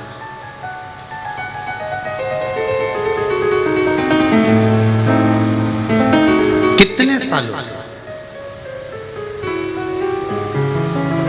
झूठ, छल, प्रपंच, कपट, बेईमानी हम थोड़ी सी करते हैं और एक जन्म में उसका भोग नहीं भोग पाते। 84 लाख योनियां जो हैं ये हमारे कर्म को भोगने के लिए ही। तो गुरुजी एक छोटा सा झूठ, छल, बेईमानी, कपट, प्रपंच से क्या इतना भोगना पड़ता है? इतना भोगना पड़ता है? ऐसा कोई होता है क्या? तो देख लो, थोड़ी सी देर का क्रोध आया, प्रैक्टिकल देखिए, थोड़ी सी देर का क्रोध आया, गुस्सा आया, चक्कू उठाया, तुमने उसके पेट में मार दिया। कितनी देर लगी? 2 मिनट, 5 मिनट, 10 मिनट, 15 मिनट, पेट में चक्कू, पेट में चक्कू मारा, मर गया वो। पुलिस पकड़ कर ले गई, अदालत थाने में पटक दिया। बोलो पटका कि नहीं पटका? पटकने के बाद में अभी तो केस चालू ही नहीं हुआ। 2 साल, 15 दिन, 20 दिन, 25 दिन, 1 साल, 1.5 साल तो केस चलता ही रहा। 2 साल तक केस चलता चलता जब तक पड़े रहो, सड़ते रहो, गलते रहो, और केस चलते चलते फिर जज ने निर्णय सुनाया, फिर मालूम पड़े 10-20 साल फिर निकाल दिए। अब सोचो 10 मिनट के क्रोध ने, 10 मिनट के गुस्से ने चक्कू उठाया, बंदूक उठाई, तलवार उठाई, डंडा उठाया, और 10 मिनट का गुस्सा था उसमें, उसने 10 मिनट में, 5 मिनट में ऐसा काम कर दिया कि 10-20 साल उसको नरक जैसा जीवन भोगना पड़ा। तो जरा सा क्रोध आया था और 20 साल भोगना पड़ा। तो यही तो शिव महापुराण की कथा कहती है, एक झूठ, एक प्रपंच, एक छल, एक कपट, एक बेईमानी, थोड़ा सा किया गया गलत काम 84 लाख योनियों में पटक पटक कर भोगना पड़ता है। पटक और 84 लाख योनियां भोगने के बाद फिर यह मनुष्य का शरीर मिलता है। काय के लिए? भगवान कहता है अब मानव का शरीर दे रहा हूं, आखिरी बिंदु है, इस बिंदु को तूने पहचान लिया और मानव के शरीर को जान लिया। ये हीरे की तिजोरी तुझको दी है, इस हीरे की तिजोरी को जान जाना। केवल खाया, कमाया और जोरदार खजूर की चोटी, कड़ी ने एसी का रूम, ने डनलप का गद्दा, खूब चकाचक सोया, ने 25 और 50 लाख की गाड़ी में खूब घूमा। तो एक बात का अंदाजा लगा कर रखना कि 25 लाख की गाड़ी में घूमने वाला भी 25 रुपए के लोटे में भराकर हरिद्वार चले जाता है। शान और अकड़ में जिंदगी मत जीना, मैंने कराई, मैंने करा, मैंने किया। और जितने लोग भी शिव महापुराण की कथा को यहाँ करवा रहे हैं या आगे भी हमारी जो कथा होने वाली है, उनसे भी निवेदन है, कभी छाती ठोक कर मत कहना कि कथा मैंने कराई। कथा तो मेरा देवाधिदेव महादेव कराता है, आप नहीं, शंकर कराता है। शंकर करता है और शंकर ही सुनता है। हमारी सामर्थ्यता नहीं है कि हम कुछ कर सकते। अंदाजा निकाल दो, छोड़ कि हमने कुछ करा। वो तो जो स्वर्गीय दुर्गा प्रसाद जी अग्रवाल जो जीव गया है और जिसके निमित्त से सीहोर में आकर यह कथा ली गई थी, उनके पुत्र ने समीर जी को, आशीष जी को कहा था हमारे पिता के निमित्त से लेना। हम जब ही समझ गए थे कोई साधारण व्यक्ति नहीं, कोई शंकर का ही भगत गया होगा जो हिंगोली को तारने के लिए ये कथा लेकर जा रहा है। कोई साधारणता नहीं हो सकती। और जितने लोग इस कथा को सुन रहे हैं, भले आस्था चैनल पर सुने, फेसबुक यूट्यूब पर सुने, हरतालिका शिव महापुराण की कथा को आप लोग श्रवण कर रहे हैं, जरा ध्यान से सुनिए,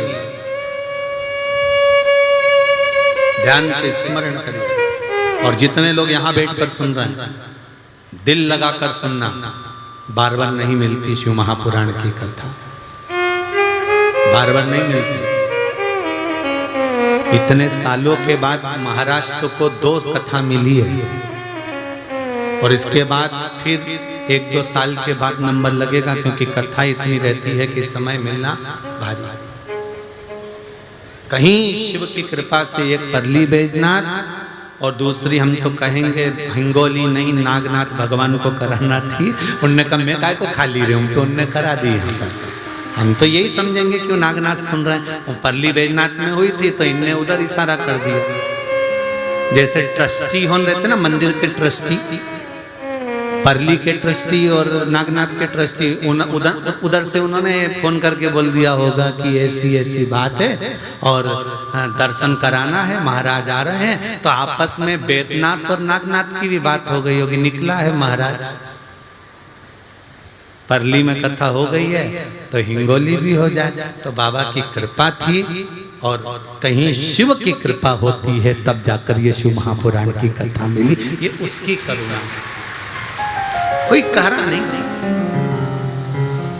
7 दिन परिवार वालों को भी फोन करके कह देना, रे भैया जिसको कथा सुनना है तो आओ, परंतु निवेदन है 3 घंटा मेरे से फालतू की बात होगी नहीं और मैं घर में रहूंगी नहीं। मैं तो चली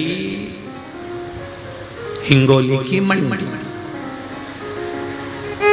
जी बिल्कुल कह देना, अपने से तो बोलना ही नहीं। 7 दिन अलमस्त आनंद के साथ चकाचक, अपने कई टेंशन। तो खाना कौन बनाएगा? तो बनाने की जरूरत क्या है, कूपन लो जा, या कौन समाज का पक्षी जा। मैं तो चली वृंदावन राणा, मेरे तो भाग जगे राणा जी तेरे महलों में, राणा जी तेरे महलों में आ गए। शिव कथा कह रही है महाराज। देवराज ने वो एक वैश्या का संग पाकर गलत कर्म कर लिया और उस वैश्या के कहने पर राजघराने में पहुंचकर चोरी कर ली। चोरी का हार लेकर चला, उसके पीछे राजा के दूत दौड़ने लगे। सैनिक दौड़ते दौड़ते दौड़ते दौड़ते उसके पीछे गए। वो दौड़ता हुआ शिव जी के मंदिर में छुप गया जहाँ शिव महापुराण की कथा चल रही थी। थोड़ी सी कथा उसकी श्रवण में गई, थोड़ी सी कथा उसके कानों में गई और जो कथा उसके कानों में गई उस कथा का फल क्या मिला कि बाहर निकला, बेलपत्री के वृक्ष के नीचे उसके प्राण छूट गए। रुद्राक्ष की माला, भस्म का तिलक, चंदन, बेलपत्र, जो शिव को समर्पित होने वाली वस्तु है वो साधारण होती ही नहीं है।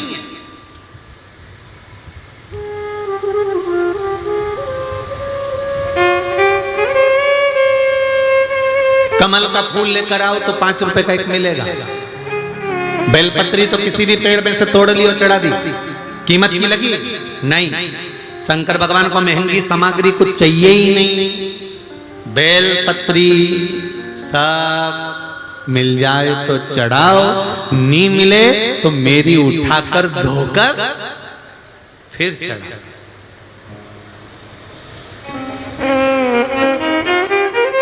वापिस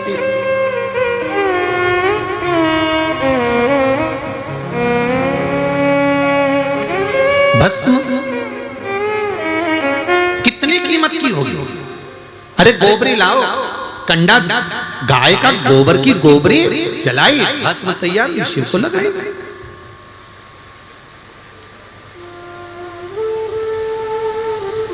कहा धतूरा बहुत महंगा मिलता है, कहीं से तोड़ लाए, शिव जी को चढ़ा दिया। धतूरे की कीमत मूलो। चंदन, जल, शंकर भगवान कहते हैं मुझे चढ़ने वाली संपूर्ण सामग्री जितनी भी है इसकी कोई कीमत नहीं है। शंकर कहते हैं मुझे चढ़ाने वाली वस्तु की कीमत नहीं होती, जो चढ़ा रहा है। शिवजी कहते हैं चढ़ने वाली वस्तु की कीमत नहीं है, पर जो चढ़ा रहा है मेरे मंदिर में आकर शिव कहते हैं मैं उसको कीमत वाला बना देता हूं। वस्तु की कीमत नहीं होती, पर शंकर के पास जो पहुंचा है, शिव के नजदीक में जो पहुंचा, शंकर के पास जो गया, शिव के पास पहुंचकर जिसने वस्तु समर्पित करी है, शिव कहते हैं मैंने उसको कीमत वाला बना दिया, मैंने उसको कीमती बना दिया, वो कीमत वाला। अद्भुत। देवराज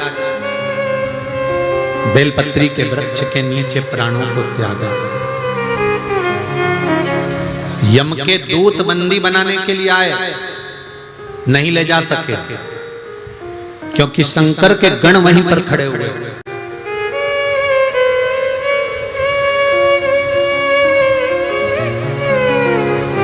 शिव के गण वहीं पर हैं।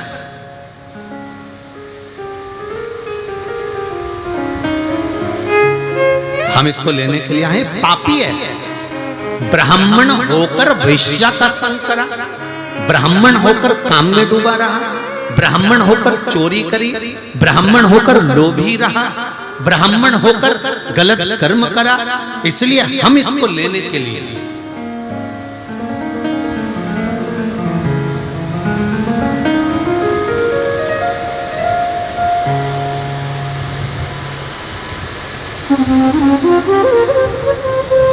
पर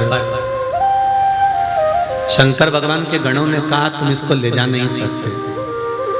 कारण कितना भी बड़ा पापी हो, कितना भी बड़ा लोभी हो, कितना भी बड़ा कामी हो, कितना बड़ा भी अहंकारी हो, बेलपत्री के वृक्ष के नीचे इसके प्राण छूटे। ये वृक्ष कोई साधारण है क्या?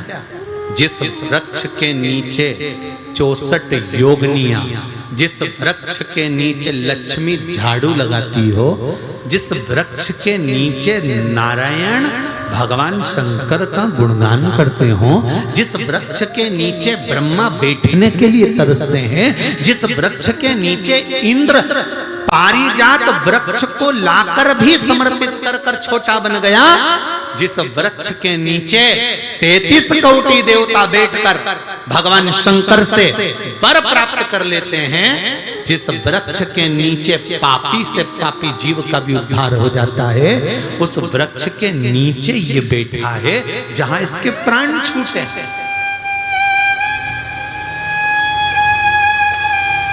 यमदूतों को अच्छा नहीं लगा तो यमदूतों ने यमराज से जाकर कहा, स्वामी अगर इस पापी को मारना था तो बेलपत्री के पेड़ के नीचे क्यों मारा? इसको कहीं दूसरी जगह मारते तो हम पकड़कर रस्सी में बांधकर फिर यम लोग लेकर जाते। इसको बेलपत्री का वृक्ष क्यों मिला? क्या कारण था? क्या कारण था कि इसको बेलपत्री का वृक्ष मिला मरते समय? उसका कारण क्या था? यमराज ने धर्मराज से पूछा, धर्मराज ने चित्रगुप्त महाराज से पूछा तो चित्रगुप्त महाराज ने इसकी लेखनी पढ़कर बताया कि इसके प्राण बेलपत्री के पेड़ के नीचे क्यों छूटे। उसके पीछे एक कारण था, इसकी माता शंकर जी के मंदिर में जाकर बुआरी काटती थी, पोछा लगाती थी, दीप जलाती थी, शिव जी को 1 लोटा जल समर्पित करती थी। माता का पुण्य पुत्र के काम आ गया और वो पुण्य आज इसको बेलपत्री के वृक्ष के नीचे ले गया। बेलपत्री के वृक्ष के नीचे ले गया वो पुण्य। इतने सारे लोग आस्था चैनल पर कथा सुन रहे हैं, करोड़ों करोड़ों लोग फेसबुक यूट्यूब पर सुन रहे हैं, इतने लाखों लोग इस हिंगोली की मंडी में कथा बैठकर श्रवण कर रहे हैं, इतने सारे लोग बैठकर कथा सुन रहे हैं। कभी घर पर जाकर एकांत में बैठकर विचार करना कि बेलपत्री के पेड़ के नीचे देवराज गया नहीं था, उसको खींच कर ले गए महादेव और उसके प्राण छूटे। ऐसा क्या कारण था कि बेलपत्री के पेड़ के नीचे मरा? कहीं दूसरी जगह मर जाता, पर बेलपत्र के पेड़ के नीचे माता ने जो पुण्य करा था वो पुण्य काम आ गया। तो हिंगोली वालों जरा विचार करना कि तुमने कौन सा पुण्य करा होगा जो शिव महापुराण में जाकर देख। विचार करिए कि हमने कौन सा पुण्य करा होगा, हमने कौन सा सत्कर्म करा होगा, हमने ऐसा कौन सा कर्म करा होगा। जैसे बच्चा छोटी सी गुल्लक भरता है और गुल्लक भरते भरते गुल्लक जब भरा जाती है फूटती है तो कोई गिफ्ट लेकर आता है, कोई गिफ्ट लेकर आता है। उसी तरह जब पुण्य की गुल्लक भराती है, सत्कर्म की गुल्लक भराती है, अच्छे कर्म की गुल्लक भराती है। हमारे दादा परदादाओं ने जब कोई अच्छा कर्म करा होगा और उनके पुण्य की गुल्लक भरी होगी, तब जाकर हम कहीं शिव महापुराण की कथा को सुन पाते हैं। ये उसकी कृपा से, ये हमारा कुछ भी नहीं।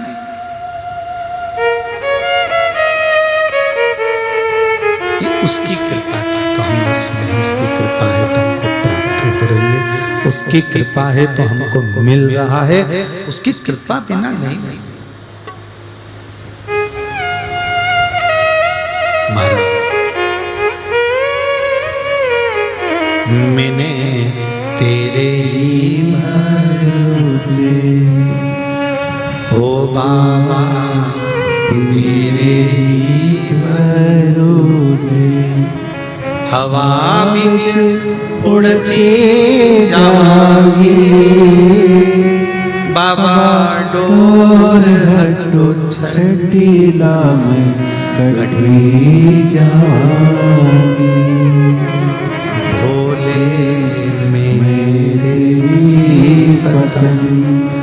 शंभू मैं तेरी पतंग हवा बिच उड़ते जाएंगे बाबा, डोर हटो छठीला में कटी जाएंगे।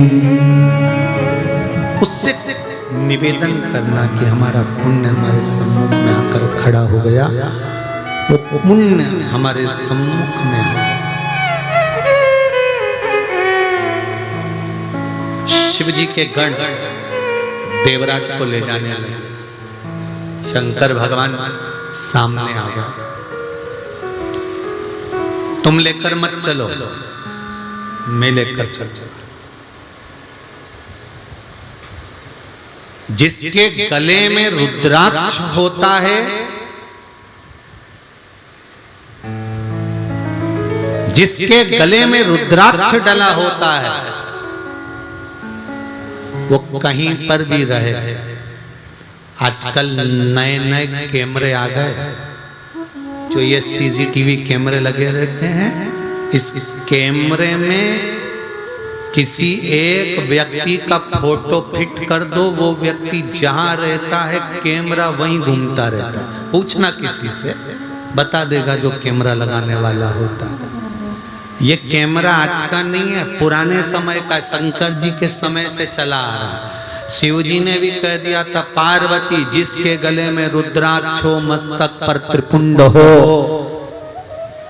और गले में रुद्राक्ष धरा हो और मुख पर पंचाक्षर ओम नमः शिवाय, पंचाक्षर या षडाक्षर ओम नमः शिवाय या श्री शिवाय नमस्तुभ्यम जिसके मुख पर होता है, गले में रुद्राक्ष डला होता है, मस्तक पर अगर चंदन या तिलक लगा होता है, शंकर पार्वती से कह रहे हैं वो जहां रहता है मेरी दृष्टि उस पर पड़ी रहती है, देखता रहता हूं कि वो कहां। कैमरा चल रहा, कैमरा चालू रहता है कि वो गया कहां।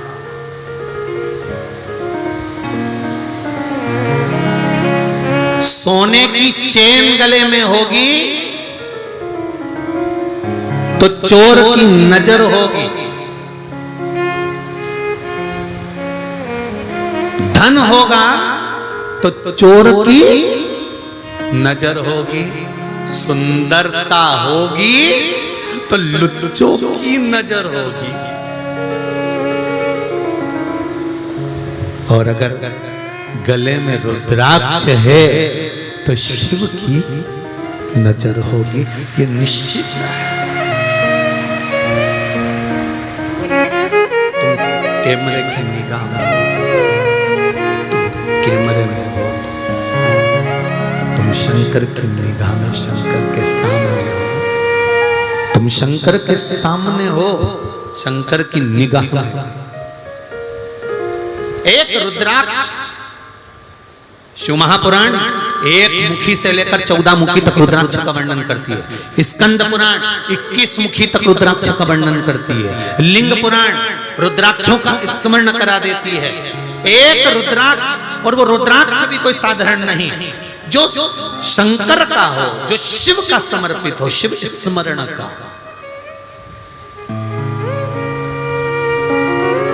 आज के जमाने में तो इतने नकली रुद्राक्ष आ गए कि असली को पहचानना मुश्किल है। असली को पहचानना मुश्किल। जैसे एक भैरू जी का ओटला, भैरू जी का ओटला देखा, एक पेड़ के नीचे इतना बड़ा पत्थर रखा, उसके पास में बहुत सारे पत्थर, पत्थर पर सिंदूर पुता, और किसी ने कह दिया ये हमारे यहाँ का भैरू जी का ओटला। तो के भैरू जी महाराज रहते हैं। एक पढ़ा लिखा लड़का ने आकर पूछा पिताजी से, पिताजी ये क्या है, इस पेड़ के नीचे इतने सारे पत्थर रखे, सब पे सिंदूर पुता है, ये क्या है? पढ़े लिखे लड़के ने पूछा तो पिताजी बोले ये अपने भैरू जी। अच्छा, तो लड़के ने पढ़ा लिखा था तो उसने पूछ लिया, यहाँ तो इतने सारे पत्थर रखे, सब पे सिंदूर पुता है, इसमें असली भैरू कौन सा?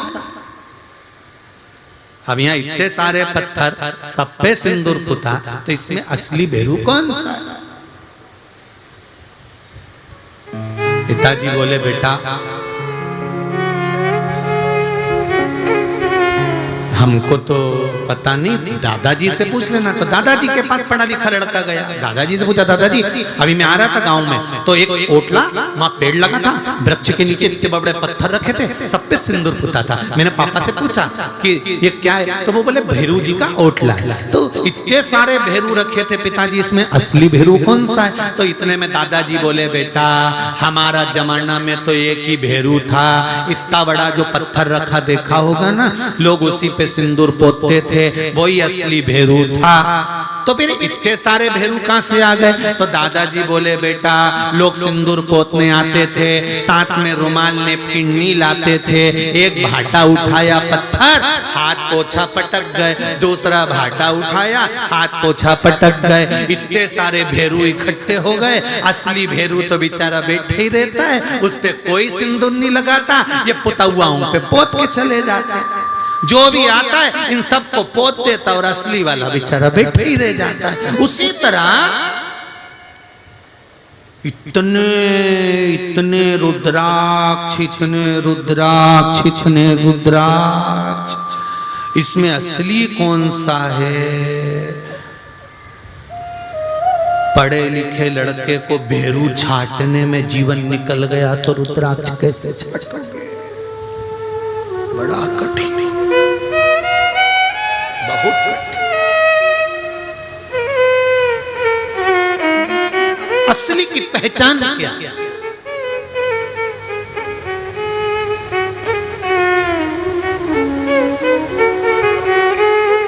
क्या पहचान है असली की?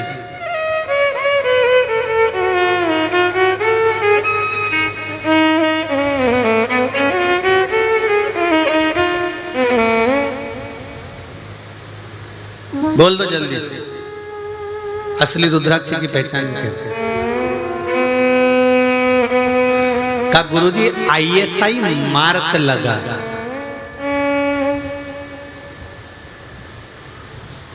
तो ऐसा मार्क तो, अरे बोलो तो जम के, अच्छे से बोलो जरा, कोई भी लगा ला। अभी एक कहीं का अखबार में पढ़ा था, सोने का बिस्कुट पे हॉलमार्क लगा था, तो बेचारा सुनार ने सोचा कि हॉलमार्क का बिस्कुट है, उसने रख लिया। अब हॉलमार्क लगा था, रख लिया, उसने सोचा इतना बड़ा बिस्कुट हॉलमार्क पर कम कीमत में मिल रहा है, ले लिया। ले तो लिया, वो चले गया और बाद में जांच करी तो वो हॉलमार्क भी नकली था और बिस्कुट भी नकली।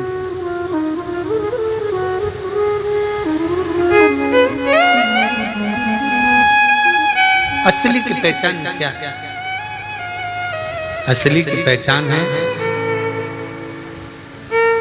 जब जल का पात्र हो, शहद का जल हो, उस जल के पात्र में रुद्राक्ष हो, उस रुद्राक्ष का भार डूब रहा है कि तैर रहा है, उससे अंदाजा लगाया जाता है कि कितना मुखी है और क्या फल दे सकता है,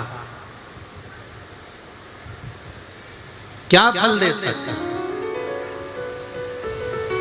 कुबेरेश्वर धाम से रुद्राक्ष वितरण अभी तो बंद है, क्योंकि जल वृष्टि भी बहुत हो रही है उधर मध्य प्रदेश में, और व्यवस्थाएं भी अभी इतनी नहीं कर पा रहे हैं कि आप लोग आए और रुद्राक्ष लेकर जाएं, तो अभी बंद है।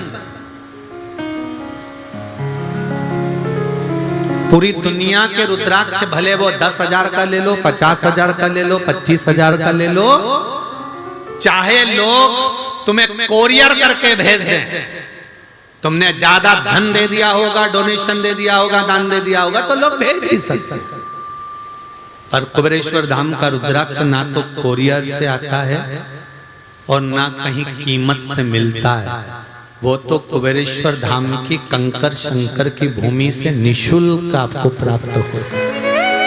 पूरी दुनिया का रुद्राक्ष का जल बीमारी के लिए पीकर देख लेना, और एक बार कुबेरेश्वर धाम का रुद्राक्ष का जल तांबे के लोटे में गलाकर शिव को चढ़ाकर किडनी, लीवर, हार्ट, कैंसर, जो बीमारी हो उसके लिए 15 दिन से ज्यादा नहीं, तुम 10-15 दिन 20 दिन पीकर देख लेना। 20 दिन के बाद वो चलता फिरता नजर आए कि नहीं आए, तो लिखकर लेटर भेजना कि चला कि नहीं चला। उस रुद्राक्ष की महत्व,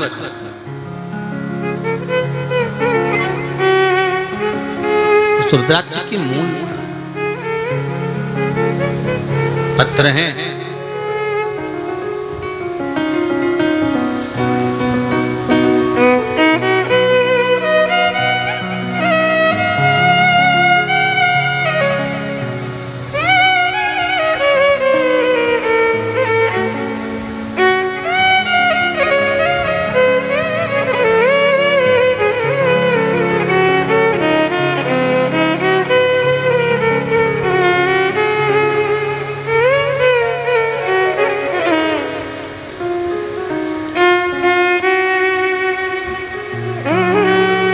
गुरुजी में रवि, रामलाला, मंगल, वाशिम महाराष्ट्र से हूं। कहीं बैठे हो तो हाथ हिलाइएगा, जहां कहीं भी बैठे हो हाथ हिलाइएगा। मैं रवि, रामलाला, मंगल, वाशिम महाराष्ट्र से। आप ही हैं? दोनों हाथ हिला दो। हर हर महादेव। तेरी कृपा बिना न चले एक भी अणु लेते हैं श्वास, तेरी कृपा से तनु तनु। मैं वाशिम का रहने वाला हूं।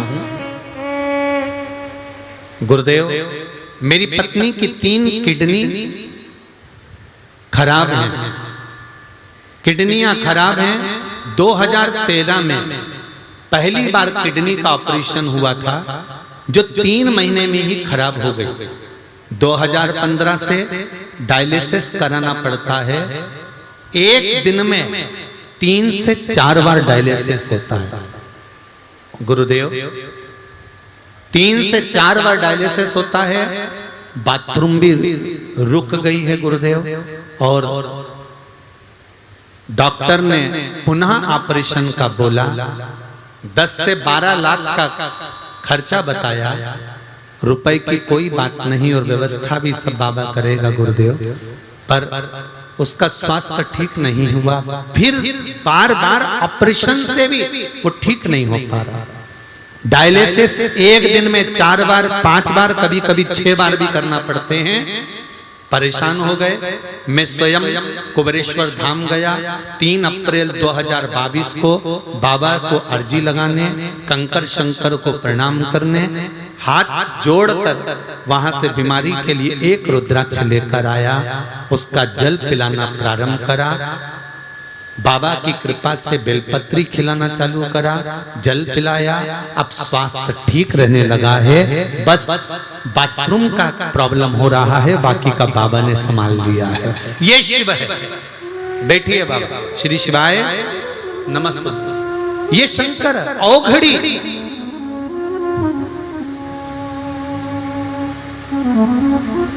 उसकी कृपा है।